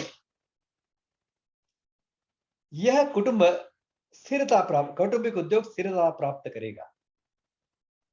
संयुक्त कुटुंब की स्थापना की भी यही प्रक्रिया है, गणितीय प्रक्रिया यही है। इस पीढ़ी में 4 बच्चे, अगली पीढ़ी में उन 4 बच्चों के भी 4-4 बच्चे, 4 बच्चों में 2 पुरुष होंगे, 2 स्त्रियां होंगी। पुरुष होंगे, लड़के होंगे, उनके घर में बहुएं आएंगी। इस प्रकार से कुटुंब बढ़ता जाएगा। फिर 2 पुरुष बच्चे होंगे, उनके 4-4 बच्चे होंगे, उनमें फिर 4 तो पुरुष होंगे, 4 स्त्रियां होंगी, ब्याह के बाहर चली जाएंगी। तो इस प्रकार से तीसरी पीढ़ी तक इस नीति के चलाते हुए तीसरी पीढ़ी तक कुटुंब की संख्या 30 तक हो जाएगी। अब यह संयुक्त कुटुंब कहलाने लायक बनेगा। अब यह कौटुंबिक उद्योग को सशक्त आधार देने लायक बनेगा। और केवल कुटुंब को सशक्त आधार देने लायक नहीं, तो समाज जीवन में अलग अलग प्रकार की आवश्यकताओं की पूर्ति की दृष्टि से, जैसे कला कारीगरी के विषय हैं, कला के विषय हैं। अब ये कला का क्षेत्र है, तो हमारे इसमें कोई कलाकार बन जाएगा, कोई सामाजिक काम करने की दृष्टि से नेता बन जाएगा, अलग अलग प्रकार से कोई शिक्षक बन जाएगा, कोई हमारा जो कौशल है, उस कौशल को, व्यावसायिक कौशल है, वह अपनी ही जाति के लोगों को सिखाने की दृष्टि से कुछ एक छोटा सा विद्यालय चलाएगा, जिसे आजकल की भाषा में ट्यूशन क्लास कहते हैं, ऐसे चलाएगा निःशुल्क। इस प्रकार की ये दोनों प्रक्रियाएं जी, यह संयुक्त कुटुंब की स्थापना और कौटुंबिक उद्योग की का विकास, ये दोनों साथ में चलने चाहिए। तो दोनों ही तीसरी पीढ़ी में हम देखेंगे कि हमारा कुटुंब संयुक्त कुटुंब भी हो गया है और कौटुंबिक उद्योग भी स्थिरता को प्राप्त कर गया है। यह हम गांव के परिप्रेक्ष्य में ऐसा जब करेंगे, तब इसमें थोड़ी सुविधा रहेगी, सरलता होगी, क्योंकि स्थानिक संसाधन तो गांव में ही मिल सकते हैं ना। अन्यथा तो शहर में संसाधनों की प्राप्ति के लिए, कच्चे माल की प्राप्ति के लिए आपको 10 चक्कर 10 जगह लगाने पड़ेंगे। इस दृष्टि से कौटुंबिक उद्योगों की स्थापना, कौटुंबिक उद्योगों के परस्परावलंबन पर आधारित स्वावलंबी ग्राम की स्थापना, यह भारतीय समृद्धि को फिर से उन्नत करने वाला ऐसा एक अर्थव्यवस्था का स्वरूप होगा। अगले व्याख्यान में हम ग्रामकुल, उसकी शिक्षण व्यवस्था, उसकी अर्थव्यवस्था, उसकी पोषण व्यवस्था, इन सब का विचार हम करेंगे, संरक्षण व्यवस्था, इनका विचार हम करेंगे अगले व्याख्यान में। अगले व्याख्यान का विषय होगा ग्रामकुल या ग्राम कहिए, यह हमारा अगला विषय होगा। अभी मैं अपनी वाणी को विराम देता हूं। धन्यवाद। स्वाति जी। जी धन्यवाद सर। कुछ सवाल जवाब लेने से पहले मैं पुस्तकों के बारे में बताती हूँ।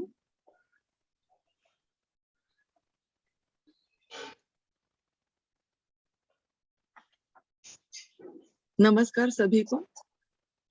दिलीप केळकर सर द्वारा ये जो व्याख्यान माला चल रही है, ये जीवन का भारतीय प्रतिमान, इस 2 ग्रंथों के संच पर आधारित व्याख्यान माला है।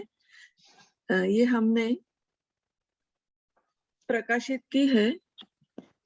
कुल पृष्ठ दोनों के मिलकर 728 है और 2 खंडों का एकत्रित मूल्य 999 रुपए है, लेकिन ये छूट में हमने 799 रुपए में उपलब्ध किए हैं।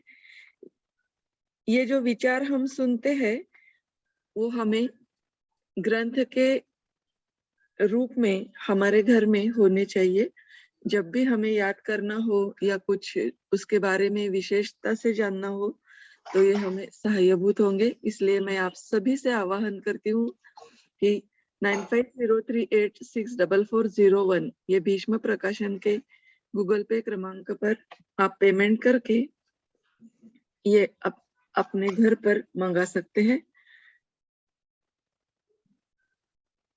और एक केळकर सर द्वारा लिखित ग्रंथ है कुटुंब सुदृढ़ीकरण, 200 पृष्ठ का ग्रंथ है और ये मात्र 250 रुपए में हमने छूट में उपलब्ध किया है। यह भी बहुत महत्वपूर्ण ग्रंथ है। कुटुंब जो हमारे सामाजिक जीवन की नींव होती है और सभी दुनिया को भारतीय कुटुंब व्यवस्था के बारे में बहुत आकर्षण है, तो क्या हमारी ये कुटुंब व्यवस्था थी और आज जो हम समस्याएं झेल रहे हैं, उसकी सब जड़ें इस कुटुंब की व्यवस्था ध्वस्त होने के वजह से हो रही है, ये हम जान सकते हैं। और कुटुंब हमारी जो व्यवस्था है वो कैसे सुदृढ़ कर सकते हैं, इसके बारे में बहुत अच्छी तरह से समझाया गया है। किसी को भेंट देने के लिए, हमारे घर में अगली पीढ़ी के लिए हमें जरूर खरीदना चाहिए, इसका प्रचार प्रसार करना चाहिए। मैं आपसे आह्वान करती हूँ कि आप किताबें आप जरूर लीजिएगा। धन्यवाद। अब हम कुछ सवाल हो तो ले सकते हैं। मैं सेटिंग चेंज करती हूँ। कुलदीपिका केसकर पूछना चाहती है। कुलदीपिका जी पूछिए।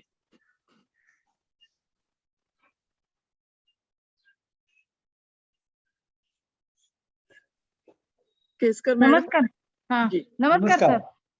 हा काही नाही, आता आता आपण जे पुस्तकाचं नाव सांगितलं ग्राम, तर ते ग्राम पुस्तक, विकास हा ग्राम विकास, तर ते पुस्तक आम्हाला ऑनलाईन मिळू शकेल का? ऑनलाईन तर अवघड आहे, कारण ते ऑनलाईन टाकलेलं नाहीये. ते भारतीय शिक्षण मंचाने प्रकाशित केलेलं आहे. पण ते अच्छा. तुम्हाला कुठे हवं असेल तर ते पाठवता येऊ शकेल. त्याची किंमत 60 रुपये आहे फक्त. 100 पानी पुस्तक आहे ते, 96 पानी. अच्छा अच्छा. तर मग कसं मागवून घ्यावं लागेल आम्हाला? होय, ते तुम्ही पत्ता पाठवला तर ते पाठवता येऊ शकेल, त्याची काय अडचण नाही. अच्छा ठीक आहे, मग काही हरकत नाही. आणखीन एक छोटासा प्रश्न, ग्राम विकास हा तर महत्वाचा प्रश्न आहेच आहे, पण त्याच्याबरोबर 12 बलुतेदारांचा जर विकास झाला तर ग्राम विकास होऊ शकतो असं मला वाटतंय. आपलं मत. कसं आहे, 12 बलुतेदार हे प्रातिनिधिक त्याची मांडणी आहे.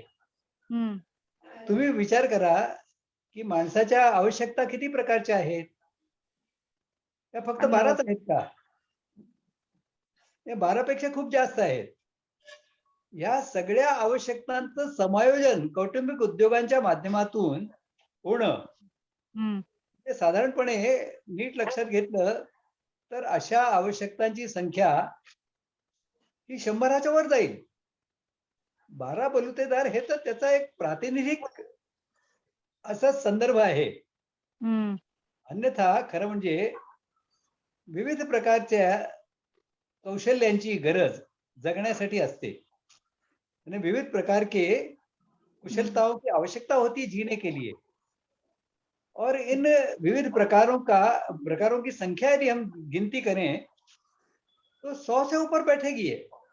तो 12 बलुतेदार जो कहा जाता है, पगड़ ऐसा भी कहा जाता है, तो यह तो प्रातिनिधिक है। में तो एक बहुत बड़ा ऐसा उद्योगों का समायोजन इसमें होता है, और ये होता था। देश के हमारे जो लाखों गांव थे, 6-7 लाख गांव थे अंग्रेज आए तब, उन सब गांव में ऐसा होता था, किया हुआ था। बरोबर आहे. नाही, जोपर्यंत आपली आर्थिक व्यवस्था आपल्या देशातच किंवा त्या गावातच परिपूर्ण होत नाही तोपर्यंत देशाचा विकास होणं शक्य नाही असं मला वाटतंय. आपलं मत. तुमचं मत बरोबर आहे, पण आपण आणि देश काही वेगळे आहेत का? हो, नाही ना. आपण जसे समृद्ध होऊ तसा देश समृद्ध होतो. आपण सुखी तर देश सुखी. ते म्हणजे बरोबर आहे. सगळे. पण नोकरीचं प्रमाण जास्त झालेलं आहे ना. त्यासाठी तर मी कौटुंबिक उद्योगाचा पर्याय म्हणतोय ना। उसी के लिए अच्छा. कौटुंबिक उद्योग का विकल्प है हमारे सामने, कि जिसमें नौकर की कोई जरूरत नहीं है। सब अपने अपने हिसाब से मालिक है उद्योग के, सबका अपना उद्योग है। बुक लेना जरूरी है विश्वास फिर. है उनके पास। ये नौकर बनने के कारण आत्मविश्वास खत्म हो जाता है हमारा, हाँ, करेक्ट है, ये बात सही है. और हमारा अपना उद्योग होने से वो आत्मविश्वास होता है, वो हिम्मत होती है, कठिन परिस्थिति में सामना करने की हमारी तैयारी होती है। सही बात. किसी और को कोई सवाल धन्यवाद सर. मुकुंद टांगसाळे, आप पूछिए. बोलू का? विचारू? हो, विचार. पूछिए. नमस्कार. नमस्कार. कालचं तुमचं व्याख्यान छानच झालं. वैयक्तिक संवाद साधता नाही आला. साधता आला असता तर आनंद झाला असता. प्रश्न असा आहे ऐकता येत आहे ऐकू येत आहे मी बोलतोय ते? सुन रहा हो हूँ, हो सुन रहा हूँ. प्रश्न असा आहे की पूर्वी कुटुंब व्यवस्था याच्यात कुटुंब सदस्यांची संख्या चांगली होती. आता तो संकोच होतोय कुटुंब सदस्यांचा आणि आपल्या सरकारचं किंवा जगाचं लोकसंख्या वाढ हा प्रश्न आहे. तर सांगड कशी घालायची? देखो ये दोनों बातें यानी कौटुंबिक उद्योग और कुटुंब, कौटुंबिक उद्योग होंगे तो कुटुंब बढ़ेगा, तो कुटुंब इकट्ठा रहेगा, संयुक्त रहेगा. इसे हमें समझना होगा. हम चाहते तो संयुक्त कुटुंब हैं, लेकिन नौकरों का कुटुंब संयुक्त कभी नहीं रहेगा. नौकरी के हिसाब से कोई इधर जाएगा, कोई उधर जाएगा, वो अपना खाता अलग बनाएगा, वो अपना खाता अलग बनेगा, फिर चूल्हे अलग बनेंगे और फिर अलग अलग हो जाएंगे. तो नौकरों का कुटुंब कभी इकट्ठा नहीं रहेगा, संयुक्त नहीं रह पाएगा. शायद एक पीढ़ी तक उनकी, जब सबकी माता जीवित है तो तब तक रह जाए, लेकिन उन सबको जोड़ने वाला जो माता या पिता जैसा कोई घटक है वह है, तब तक ही वो कुटुंब साथ में बना रहता है. बाद में तो झगड़े ठंडे होके अलग हो जाते हैं. ऐसे कई उदाहरण मैंने देखे हैं. इसके लिए कौटुंबिक उद्योग हमारा होगा तो कुटुंब हमारा बना रहेगा, कुटुंब संयुक्त हम बना सकेंगे. ये दोनों अन्योन्याश्रित ऐसे विषय हैं, कुटुंब और कौटुंबिक उद्योग. और ये कौटुंबिक उद्योग जो होते हैं वो आनुवंशिकता से आते हैं. तो कुशलताएं हमारे अंदर होती हैं, हमारे जीन्स में होती हैं, हमारे गुणसूत्रों में होती हैं. उनमें हम बहुत अच्छी तरह से कुशलता से उत्पादन कर सकते हैं. तो उस हमारे जातिगत, इसी को जाति कहते हैं, जब आनुवंशिकता से वो व्यावसायिक कुशलता चलती जाती है एक पीढ़ी से दूसरी पीढ़ी तक, जातियां निर्माण होती हैं. तो जातिगत कौशल जो है यह तो कौटुंबिक उद्योग और कुटुंब इससे जुड़े हुए विषय हैं. वास्तव में पूरा भारतीय जीवन जो है ना, ये समग्रता में समझने का विषय है. इसको टुकड़ों में आप समझने का प्रयास करेंगे तो कुछ नहीं समझेगा. आप अकेले कुटुंब को समझने का प्रयास करेंगे और कहेंगे नहीं कुटुंब कौटुंबिक उद्योग से मुझे कुछ लेना देना नहीं, मैं तो कुटुंब को बड़ा बना संयुक्त बनाना चाहता हूँ, तो नहीं संभव. उसके साथ में ग्रामकुल जैसी स्वावलंबी अर्थव्यवस्था नहीं होगी तो कौटुंबिक उद्योग ठीक से पनप नहीं पाएगा, पीढ़ी दर पीढ़ी आगे नहीं चल पाएगा, जाति व्यवस्था को नष्ट कर देगा. इस दृष्टि से ये सब जो बातें हैं, इसीलिए इन पुस्तकों के शीर्षक है जीवन का भारतीय प्रतिमान. ये पूरे जीवन का प्रतिमान है, इसे समझना होगा. और उसके सब एक दूसरे से जुड़े हुए, एक दूसरे से प्रभावित और एक दूसरे को प्रभावित करने वाले ऐसे सब इसके पहलू हैं. कुटुंब है, कौटुंबिक उद्योग है, जाति व्यवस्था है, ग्रामकुल है, ग्राम की अर्थव्यवस्था है, ये सब राष्ट्र की अर्थव्यवस्था.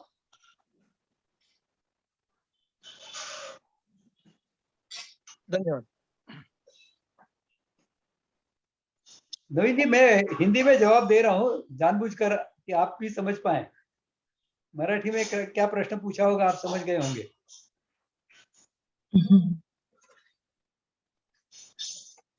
सर, केतन जी पूछना चाहते हैं, उनके बाद में पूछूंगी. केतन जी पूछिए. नमस्ते सर. नमस्ते. एक्चुअली तो बहुत सारे प्रश्न हैं और इसके बहुत सारे पहलू हैं. पहले तो ये कि दूध में से दही हो गया, दही में से छाछ हो गई है. अभी उसको फिर से दूध बनाना तो इम्पॉसिबल है. वो छाछ में से ही कुछ ऐसा किया जाए ताकि सबका पेट भी भरे और समृद्धि आए, मगर वो it we already gone ahead in the time, ऐसा लग रहा है पहले तो. और दूसरा ये लग रहा है कि वो समय पर जो समृद्धता थी तो उसका बाकी भी बहुत सारी सपोर्टिंग सिस्टम्स थी, जैसे कि बाहर से आते हुए आक्रमण, तो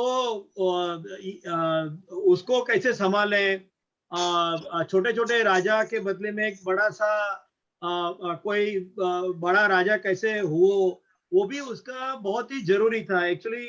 बहुत सारे पॉइंट है, जैसे जो विश्वामित्र और वशिष्ठ का जो बहुत बड़ा एक डिफरेंस ऑफ ओपिनियन और डायलॉग जो है वो रामायण में भी आता है कि स्वयं शासित व्यवस्था या राज्य शासित व्यवस्था, तो उसके ऊपर बहुत चर्चा हुई विश्वामित्र और वशिष्ठ की, और उसके बारे में भी बात हुई, और फिर इसीलिए वशिष्ठ को हार माननी पड़ी कि विश्वामित्र का मानना पड़ा कि there has to be a central system somewhere where the security and you know the safety of the people, नहीं तो हड्डियों के ढेर लग जाएंगे। और फिर राम आए और क्षत्रियता से फिर से राज्य व्यवस्था आई। instead of a self regulated society it will be a you know a governed society through any one of the political system। तो जस्ट मुझे शेयर करना था एक्चुअली, क्योंकि ये अकेला खड़ा नहीं हो सकेगा। अगर किसी ने ड्रोन से हमला कर दिया तो वो गांव कुछ नहीं कर सकेगा, वो कितना भी समृद्ध हो, कितना भी करे। वैसे ही अगर टेक्नोलॉजी में अगर ऐसी बड़ी चेंज आ गई, या तो बहुत बड़ा हैजा या हाजमा ऐसा हो गया और लाखों लोग मर जाते थे वो जमाने में। वैसे ही सिमिलरली अगर कोई एक जगह पर जियोग्राफिकली एक ही चीज बनती है, तो वो लोगों को बाहर जाना ही पड़ेगा बेचने के लिए। They have to have a cooperative methods with other villages, and I understand उसको कर सकते हैं, मगर there will be so many other factors to be considered before we you know really plunge into this. इसके लिए एक movie आई थी, मैं जस्ट शेयर करना चाहूंगा, उसको बोलना, उसका नाम था द मॉस्किटो कोस्ट। वो बहुत बढ़िया मूवी बनाई थी। एक आपने शायद सुना रहेगा तो पता नहीं, एग्जैक्टली सेम यूटोपिया के ऊपर बनी थी। वो एक बंदा है शेयर मार्केट वाला बड़ा, और he just decides that this is too much, it has to be a you know a smaller one, and I don't want to say the story of it, मगर इसके लिए बहुत सारी बाकी सिस्टम्स का सपोर्ट लगेगा, नहीं तो ये अकेले खड़ा नहीं हो सकेगी। इसे पहले ठीक से समझिए। मैंने ये कभी नहीं कहा कि यह कल से लागू हो जाएगा, ये मैंने कभी नहीं कहा। देखो, समाज जीवन में परिवर्तन की प्रक्रिया जो होती है वो कभी क्रांति से नहीं होती, उत्क्रांति से होती है। ये धीमी गति से चलती है। जी, हम जो विचार आज रख रहे हैं, यह पहले तो वैचारिक स्तर पर सर्वमान्य है, ऐसा हमें देखना होगा वैचारिक स्तर पर। और यह बहुत कठिन बात है ऐसा लगता नहीं मुझे। जो इसे सुनना ही नहीं चाहते उनकी बात छोड़ दीजिए आप। लेकिन जो सुनना चाहता है, प्रामाणिकता से सुनना चाहता है, उसे यह समझाना कि आज जो जीवन जी रहे हैं, समस्या भरा हुआ जीवन जी रहे हैं, उसे समस्या मुक्त जीवन की ओर, सर्वे भवन्तु सुखिनः की ओर जाना है। यदि हमारा लक्ष्य सर्वे भवन्तु सुखिनः है, तो उसकी ओर जाने की दृष्टि से यह जो विकल्प है, यह जो जीवन का भारतीय प्रतिमान है, यह एक आदर्श उसका विकल्प हो सकता है। यह पहले तो विचारों में स्थापित करना होगा। यह कल होने वाली बात नहीं है, यह कुछ पीढ़ियों का समय लेने वाली बात है। लेकिन शुरुआत तो आज से करने की है। जो जहां है, जो जिस स्थिति में है, वह जो कर सकता है वो करना शुरू कर दे। जैसे आपने काफी अध्ययन किया है इन बातों का, और इन बातों के जो अनिष्ट हैं, दुर्भाग्य से उन अनिष्टों का विचार रखा नहीं जाता। अब दुनिया जो है, यह न्यूक्लियर पावर के कारण, और आजकल तो ये और एक समस्या हो गई कि बायोटेक्नोलॉजी के जो अस्त्र निर्माण हुए हैं, उनके कारण तो लोग मर जाएंगे, मनुष्य मर जाएंगे, लेकिन इमारतें बनी रहेंगी, ऐसा भी विचार करने लग गए लोग।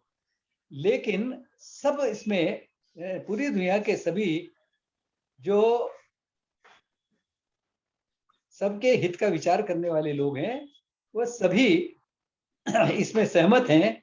ये सब जो टेक्नोलॉजीज हैं, यह विश्व को विनाश की कगार पर लाकर खड़ा कर दिया इसमें, इन्होंने सब सहमत है इससे। जी, अक्सर तो यह है उनके सामने उन्हें कोई विकल्प नहीं दिखाई देता। हमारे पास विकल्प है, हम उसे जानते नहीं है, जान भी लिया तो मानते नहीं है, क्योंकि जानकर उसके ऊपर निष्ठा निर्माण होना यह मानने का लक्षण है। मान लिया, यह जब हम पहले मानेंगे और फिर लोगों के सामने रखेंगे, लोगों के हर प्रश्न का प्रामाणिकता से, सर्वे भवन्तु सुखिनः से सुसंगत ऐसा समाधान उसके सामने रखेंगे, तब यह विषय आगे बढ़ेगा। यह कोई कल होने वाली बात नहीं है। जैसे मैंने कौटुंबिक उद्योग की प्रस्थापना के लिए 3 पीढ़ियों का उल्लेख किया, आपने शायद सुना नहीं होगा, मुझे पता नहीं। 3 पीढ़ियों के बाद में यह कौटुंबिक उद्योग स्थापित हो जाएगा। हमें संयुक्त कुटुंब की भी दिशा में जाना है, तो हर पीढ़ी में 4 बच्चे, 4 संतानें हो। ऐसा होगा तो तीसरी पीढ़ी में 30 की संख्या तक हमारा कुटुंब पहुंच जाएगा, और उस समय वह संयुक्त कुटुंब के जो लाभ हैं वह खुद भी प्राप्त करेगा और समाज को भी प्राप्त कर देगा। इन सब बातों को समझना होगा, और इसलिए धैर्य से यह सब जो है यह ऐसा ही बना रहने वाला नहीं है। आज न्यूक्लियर पावर का उपयोग कोई करता हुआ दिखाई नहीं देता, करेगा भी नहीं। सामान्यतः पाकिस्तान जैसा जिहादी कोई उसका उपयोग भले ही कर दे, लेकिन अन्यथा जिसे थोड़ी भी समझ है वह न्यूक्लियर पावर का उपयोग नहीं करेगा। लेकिन डर तो सबके मन में उसका बैठा हुआ है। जैसे जैसे यह विवेक बढ़ेगा, यह डर कम होता जाएगा, और जो डर दिलाने वाले जो संसाधन हैं, जो शस्त्रास्त्र हैं, उनका भी नाश करने के लिए लोग तैयार होंगे। आज नहीं है तैयार, क्योंकि इस प्रकार से जीवन जिया जा सकता है, ऐसा उनके सामने कोई उदाहरण नहीं है। इसलिए कुछ काल तक, कुछ पीढ़ियों तक हमें वर्तमान अर्थव्यवस्था और भारतीय अर्थव्यवस्था, ऐसे दोनों को समांतर रूप से आगे बढ़ाना होगा। धीरे धीरे यह कौटुंबिक उद्योग आधारित अर्थव्यवस्था जैसे जैसे बढ़ेगी, ये दूसरी अभारतीय अर्थव्यवस्था है, धीरे धीरे कम होगी, लेकिन समृद्धि में कोई कमी नहीं आएगी। इसको हम ठीक से समझ लें कि समृद्ध तो हम थे, समृद्धि तो निर्माण करते ही थे, समृद्धि तो बनी रहेगी। बस सुरक्षा की दृष्टि से हमें सबसे महत्वपूर्ण ध्यान देना होगा, और सुरक्षा हमारी ऐसी हो, सुरक्षा के क्षेत्र में हम ऐसी टेक्नोलॉजी का विकास करें कि जिसके कारण न केवल कोई हम पर आक्रमण करने की हिम्मत करे, उसे यह भी डर रहे कि हमने विवेक से काम नहीं किया, हमने सर्वे भवन्तु सुखिनः से सुसंगत ऐसा व्यवहार नहीं किया, तो भारत के लोग हमें छोड़ेंगे नहीं। जैसे भगवान राम ने प्रतिज्ञा की थी, निसचर ही न करऊ मही, इस प्रकार का संकल्प और इस प्रकार की शक्ति लेकर राम चल पड़े थे दक्षिण की ओर, रावण की राह देखते हुए नहीं रुके थे। तो इस प्रकार की सामरिक शक्ति को भी भारत को प्राप्त करना होगा। आप ये पुस्तक पढ़ेंगे तो आपको ध्यान में आएगा कि उसमें इन सब बातों का परामर्श लिया गया है। आपने जितने भी प्रश्न खड़े किए हैं वो बिल्कुल वास्तविक हैं, व्यावहारिक हैं, लेकिन उनके उत्तर हैं, इन्हें समझना होगा। जी जी, बहुत बहुत धन्यवाद गुरु जी।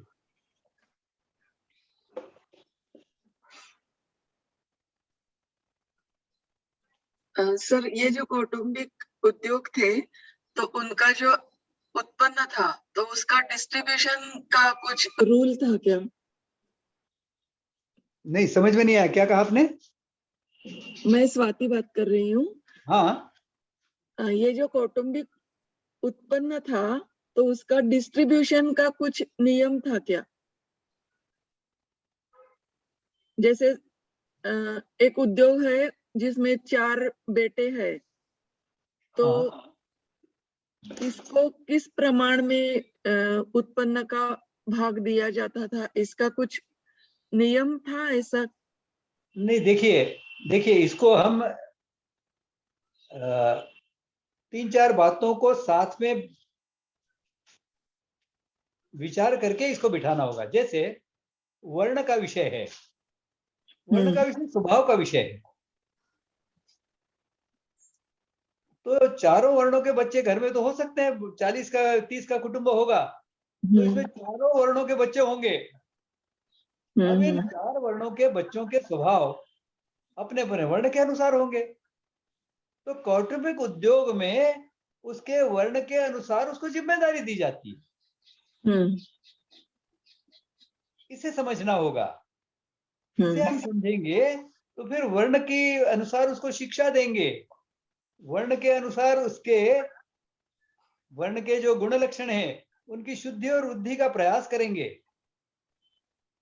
यह जब होगा तो एक संतुलन बना रहेगा, क्योंकि जिस प्रकार से समाज जीवन में इन 4 वर्णों का संतुलन परमात्मा निर्माण करता रहता है। चातुर्वर्ण मया सृष्टा कह के रुक नहीं गए परमात्मा, वह तो यह संतुलन हमेशा बनाते रहते हैं। ये तो हम बिगाड़ते रहते हैं कि कोई भी वर्ण का व्यक्ति होता है, किसी भी वर्ण का काम करने लग जाता है, अपने स्वभाव के अनुकूल नहीं है, करने लग जाता है, वर्कलोड लगता है, बोझ लगता है, फिर भी करने लग जाता है। ये तो हम बिगाड़ रहे हैं परमात्मा की व्यवस्था को। इस प्रकार से आनुवंशिकता से कौन से कौशल हमें आए हैं, ये तो आनुवंशिकता से आते हैं, व्यावसायिक कौशल। लेकिन स्वभाव जो है यह अपने पूर्व कर्मों के अनुसार आता है। तो इसके अनुसार जिस कुटुंब में हमने जन्म लिया है उस जाति के कौशल का तो गुणसूत्र हमें है। उसका विकास, उस उद्योग का विकास करना हमारे लिए बहुत सरल होगा, सहज होगा। और उस उद्योग में हम जब अपने वर्ण के, अपने स्वभाव के हिसाब से जिम्मेदारियों का वहन करेंगे तो कौटुंबिक उद्योग बहुत अच्छी तरह चलेगा। सहजता रहेगी हर एक के व्यवहार में, आनंद रहेगा। अच्छा, वेदांश जी पूछना चाहते हैं। वेदांश जी पूछ। गुरु जी 1 मिनट, स्वाति जी 1 मिनट, प्रसाद जोशी बोल रहा हूँ। नमस्कार गुरु जी। एक आपकी अनुमति लेके कुछ जोड़ना चाहूंगा आपने जो कहा उसमें। जो स्वाति जी का जो प्रश्न था उसे मैं थोड़ा विस्तृत करके, एक कोई मिले थे, उन्होंने मुझे बताया था उनके गांव में ऐसा होता था कि जैसे गांव में एक कुंभार का घर है, एक सुथार का घर है, एक लोहार का घर है और कोई खेती कर रहा है, तो कुटुंब तो संयुक्त ही रहता था। तो कुटुंब के अंदर 4 भाइयों में कोई डिस्ट्रीब्यूशन नहीं होता था, कोई भाग नहीं पड़ते थे। लेकिन जब भी उत्पन्न होता था, जो वार्षिक उत्पन्न है, उसमें खेती का ही महत्वपूर्ण उत्पन्न रहता था। तो गांव का जो पंच है वह नक्की करता था कि किसको कितना भाग जाएगा। जब भी शादी ब्याह या ऐसा कोई भी महत्वपूर्ण ऐसा कोई खर्चिक ये रहता था किसी के घर में प्रसंग, तो उस समय पूरा गांव का उत्सव होता था। और तभी से ये गांव भोज की जो प्रथा शुरू हुई है या ज्ञाति भोज की प्रथा शुरू हुई है, वो शायद वहां से हजारों सालों से चली आ रही है। तो शायद इस मतलब सभी के लिए ये एक जैसे कुटुंब का विस्तृतीकरण जो होता था वो गांव तक सहज तरीके से हो जाता था। उसके बियॉन्ड जब भी हम जाते थे। उसके अलावा दूसरा एक जो किसी ने प्रश्न पूछा था, मैं पूरा उत्तर आपका सुन नहीं पाया, लेकिन उसमें भी जोड़ना चाहूंगा कि जैसे किसी एक कौशल में विकास होने के बाद जब भी वह चीज, जैसे हमारी पैठणी है या गुजरात में पाटन करके शहर है, वहाँ के पटोले प्रख्यात हैं, कोई जगह के पेंडे प्रख्यात रहते हैं, सातारा के हैं, जैसे कच्छ में भी कोई नेपा करके जगह है वहाँ के। तो ये सब चीजें अपने आप ही उसका एक्सपोर्ट होता रहता था। लेकिन जो मूलभूत जो आवश्यकताएं हैं वह गांव में पूर्ति हो जाती थी, और जो स्पेशल रिक्वायरमेंट्स है या जो स्पेशल आवश्यकताएं हैं, वह उसके लिए ये सब चीजें होती थी। तो शायद ये देखिए, व्यवस्था थी, इसमें और इसमें जो सिक्योरिटी राजा का कर्तव्य है। जी, धन्यवाद। सॉरी मैं बीच में कूद पड़ा, लेकिन मुझसे रहा नहीं गया। Thank you. धन्यवाद प्रसाद जी। हाँ, वेदांत जी आप इसमें पूछिए। समझने की बात एक महत्वपूर्ण जो मैं बताता हूँ। देखिए, एक ही कुटुंब के 4 व्यक्ति, 4 बच्चे, 4 अलग अलग प्रकार के व्यवसाय जी नहीं जी कर सकते। इसे हम ठीक से समझ लें। एक बेटा जी तो जी किसानी करता है, खेती करता है, एक सुनार है, एक लुहार है। ऐसा कुटुंब में, कौटुंबिक उद्योग में नहीं होता था। कुटुंब नहीं होता था। कुटुंब में तो आनुवंशिकता से जो व्यावसायिक कौशल की विधा आई है, वही उद्योग वह कुटुंब स्वीकार करता था। किसान अपना एक, वो कुटुंब होता था तो पूरा किसानों का ही होता था।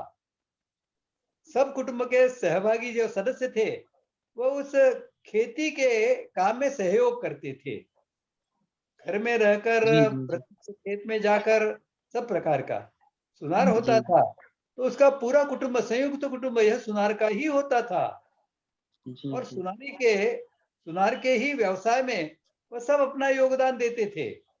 इसे हमें समझना होगा। और आपने जो बताया कि जो पंच होता था या सरपंच होता था, ये सरपंच अकेला नहीं, एक लोगों का जो समाज में मान्य लोग हैं, प्रामाणिक लोग हैं, निस्वार्थ भावना से समाज हित का कुछ करने की इच्छा रखने वाले लोग हैं, जी ऐसे लोगों के साथ में बैठकर पूरे गांव के चरितार्थ की चिंता करता था। और फिर वो तय करता था कि किस प्रकार के उत्सव मनाए जाएंगे, जी किस जी प्रकार की जो अलग अलग संस्कारों की प्रक्रिया चलती हैं, उनमें किस जाति को प्रमुख स्थान दिया जाए, जिससे उस जाति के लोगों का चरितार्थ भी चले और उनको सम्मान भी मिले। देखो, केवल चरितार्थ चलने से काम नहीं चलता, सम्मान भी मिलना चाहिए। सम्मान नहीं मिलता है और आपको लोग आपको आपकी आपको रोज आपके भोजन के लिए पर्याप्त देकर, रोज सुबह चौराहे पे बुलाकर आपको 4 चाटे मारकर यदि कोई भेजे, तो आपको अच्छा नहीं लगेगा। आपको चरितार्थ के साथ में सम्मान की भी आवश्यकता होती है। तो सम्मान के साथ में चरितार्थ की व्यवस्था का विचार एक गांव के जो मुखिया होते थे वो करते थे। और इस प्रकार से फिर इस प्रकार की परंपराएं बन जाती थी। जैसे जो अंत्य यात्रा चलती है, उसमें कितने प्रकार के व्यवसायों का परिपालन हो जाता है। देखो, माली है, उसका चल जाता है काम। वास्तव में फूल नहीं उसमें बिखरेंगे आप, फूल नहीं उसके ऊपर डालेंगे, तो क्या अंत्य यात्रा निकल नहीं सकती। लेकिन इस प्रकार से इनकी प्रक्रियाएं बिठाई गई थी, परंपराएं बिठाई गई थी, इससे समाज जीवन की अर्थव्यवस्था चल सके। समाज जीवन के विविध कौशल के लोग जो हैं, उनके कुटुंब के जीवन चल सके। तो कुम्हार है, उसके लिए वहां है। जो बम्बू के कुछ पदार्थ बनाता है, उसके लिए है। जो रस्सी बटता है, उसके लिए है। फिर जो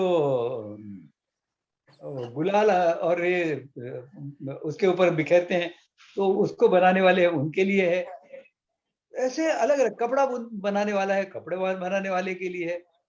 ऐसे अलग अलग प्रकार के व्यवसायों के लोगों के चरितार्थ की व्यवस्था इस प्रकार के संस्कारों के माध्यम से, संस्कार प्रक्रियाओं के माध्यम से, फिर अलग अलग प्रकार के त्योहार होते थे, उत्सव होते थे, गांव की कुछ अलग अपनी अपनी कुछ परंपराएं होती थी।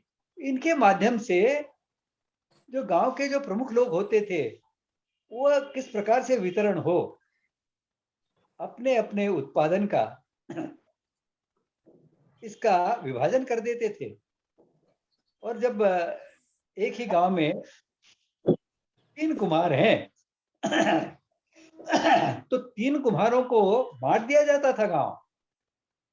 आप जो है, आप इन घरों के लिए मिट्टी के बर्तन बनाएंगे, इनकी आवश्यकताओं की पूर्ति, इन घरों की पूर्ति आप करेंगे।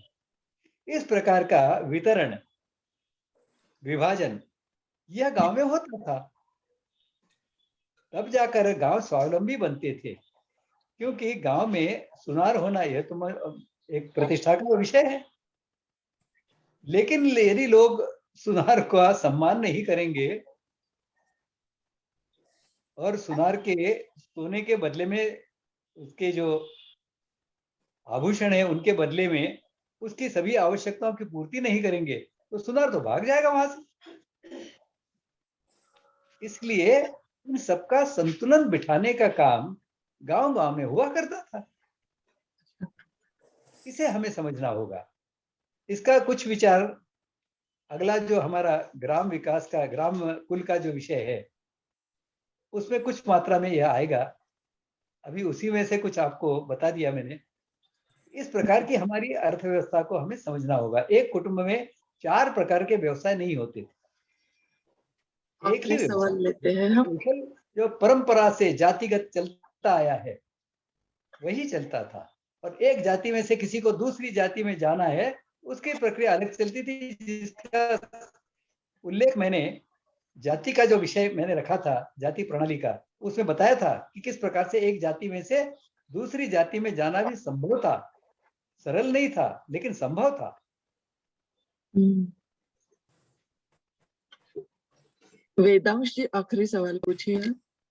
हाँ सर, भारत का अभी कोई गांव या प्रदेश है जो इस दिशा में प्रायोगिक स्तर पर कार्य कर रहा है, ऐसा कुछ आपका जानकारी है? सही तो जानकारी नहीं है, लेकिन सूरत के पास एक कुछ गांव निर्माण करने का प्रयास चल रहा है, और विशेष रूप से ये जो कृष्ण कॉन्शियसनेस वाले, यानी हरे राम हरे कृष्ण वाले जो लोग हैं, हाँ जी, इनके कुछ लोगों ने प्रयास शुरू किया। मैं एक बार तो गया था, लेकिन वो उस समय बहुत प्रारंभिक अवस्था में था। आज उसकी स्थिति क्या है, मेरा विचार है वहां जाकर प्रत्यक्ष में देखने का। लेकिन वहां उन्होंने पूरी तरह से नई जमीन लेकर, फिर किसी ने तय किया मैं किसान का काम करूंगा, मैं इसका काम करूंगा। प्रत्यक्ष में आज स्थिति क्या है मुझे पता नहीं है, लेकिन ऐसा एक प्रयोग करने का प्रयास, एक प्रयोग वहां पर शुरू हुआ था। मैं लगभग 6-7 वर्ष पहले की बात कर रहा हूँ, जब मैं वहां गया था। अच्छा। ये जो अभी एकता का जो स्टेच्यू बना है ना, स्टेच्यू ऑफ यूनिटी वल्लभ भाई पटेल जी का, बस वहीं से, वहां से पास में है ये गांव। अच्छा, कोई गांव का नाम याद है सर? भी ठीक से नाम मुझे याद नहीं है, लेकिन मैं पता कर सकता हूँ। आप बाद में फोन करके पूछेंगे तो मैं पता करके बता दूंगा। जरूर जरूर, धन्यवाद। हाँ जरूर धन्यवाद। राजपीपलिया ऐसा कुछ नाम है, राजपीपलिया ऐसा कुछ नाम। हाँ, राजपीपला है, राजपीपला, लेकिन वो बड़ा, वो प्रत्यक्ष राजपीपला गांव में नहीं है, बड़ा एरिया है। बहुत तो बड़ा उसमें में भी, अच्छा, क्षेत्र में ये है। अच्छा, राजपीपला है। अब कुछ स्मरण आ रहा है, वो राजपीपलिया होगा शायद, नाम ऐसा याद आ रहा है, लेकिन मैं निश्चित नहीं कह सकता कि यही नाम है। अच्छा, मैं आपको मैसेज करूंगा। सूरत होकर मैं गया था वहां। हाँ बराबर, सूरत होकर जा सकते हैं। हाँ।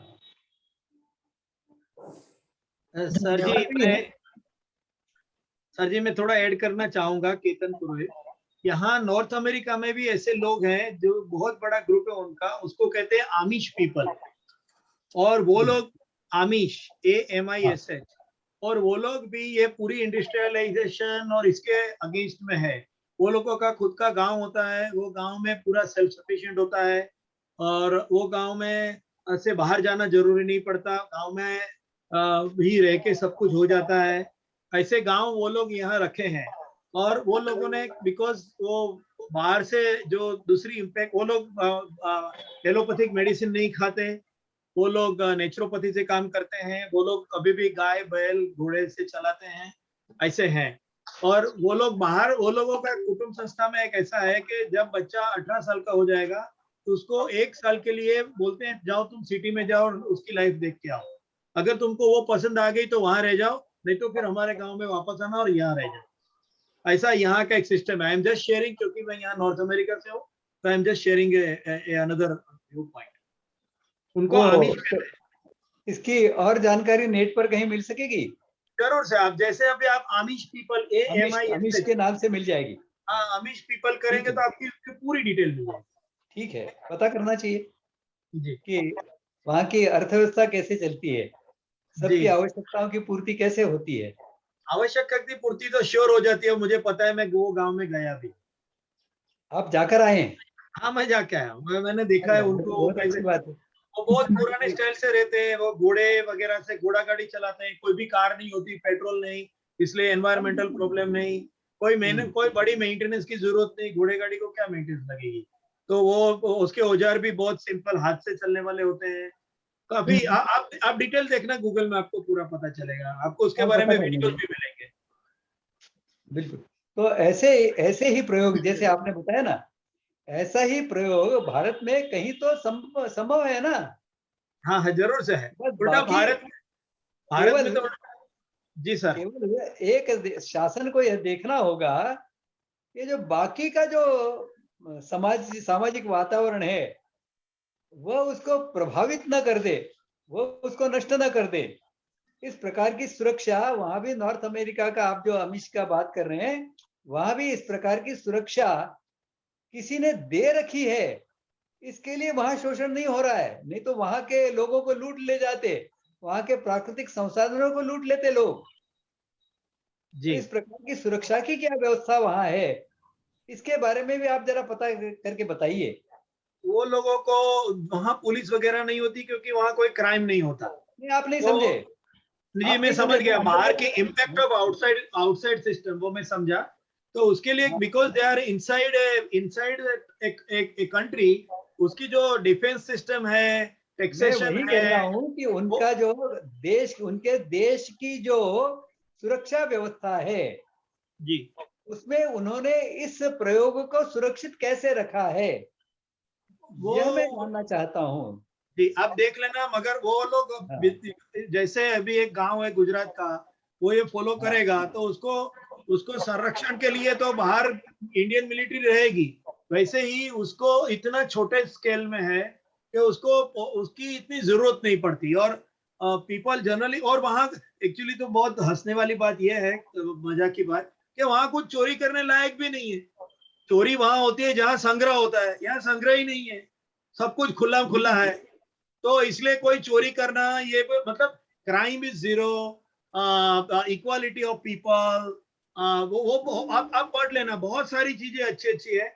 मगर एक ही उसमें है कि because it is with in a country, अगर वो कंट्री छूट जाए और वो खुद ही कंट्री बन जाए तो उनको बहुत परेशानी होगी, because somebody will come and मैं just वही कह रहा हूँ, मैं वही कह रहा हूँ। इसलिए भारत में इसको यदि करना है तो जैसे आपने बताया, ऐसा कोई सुरक्षित ऐसा स्थान रखकर वहां पर इसके प्रयोग करके इसको सफल बनाना होगा, फिर धीरे धीरे इसका विस्तार करना होगा।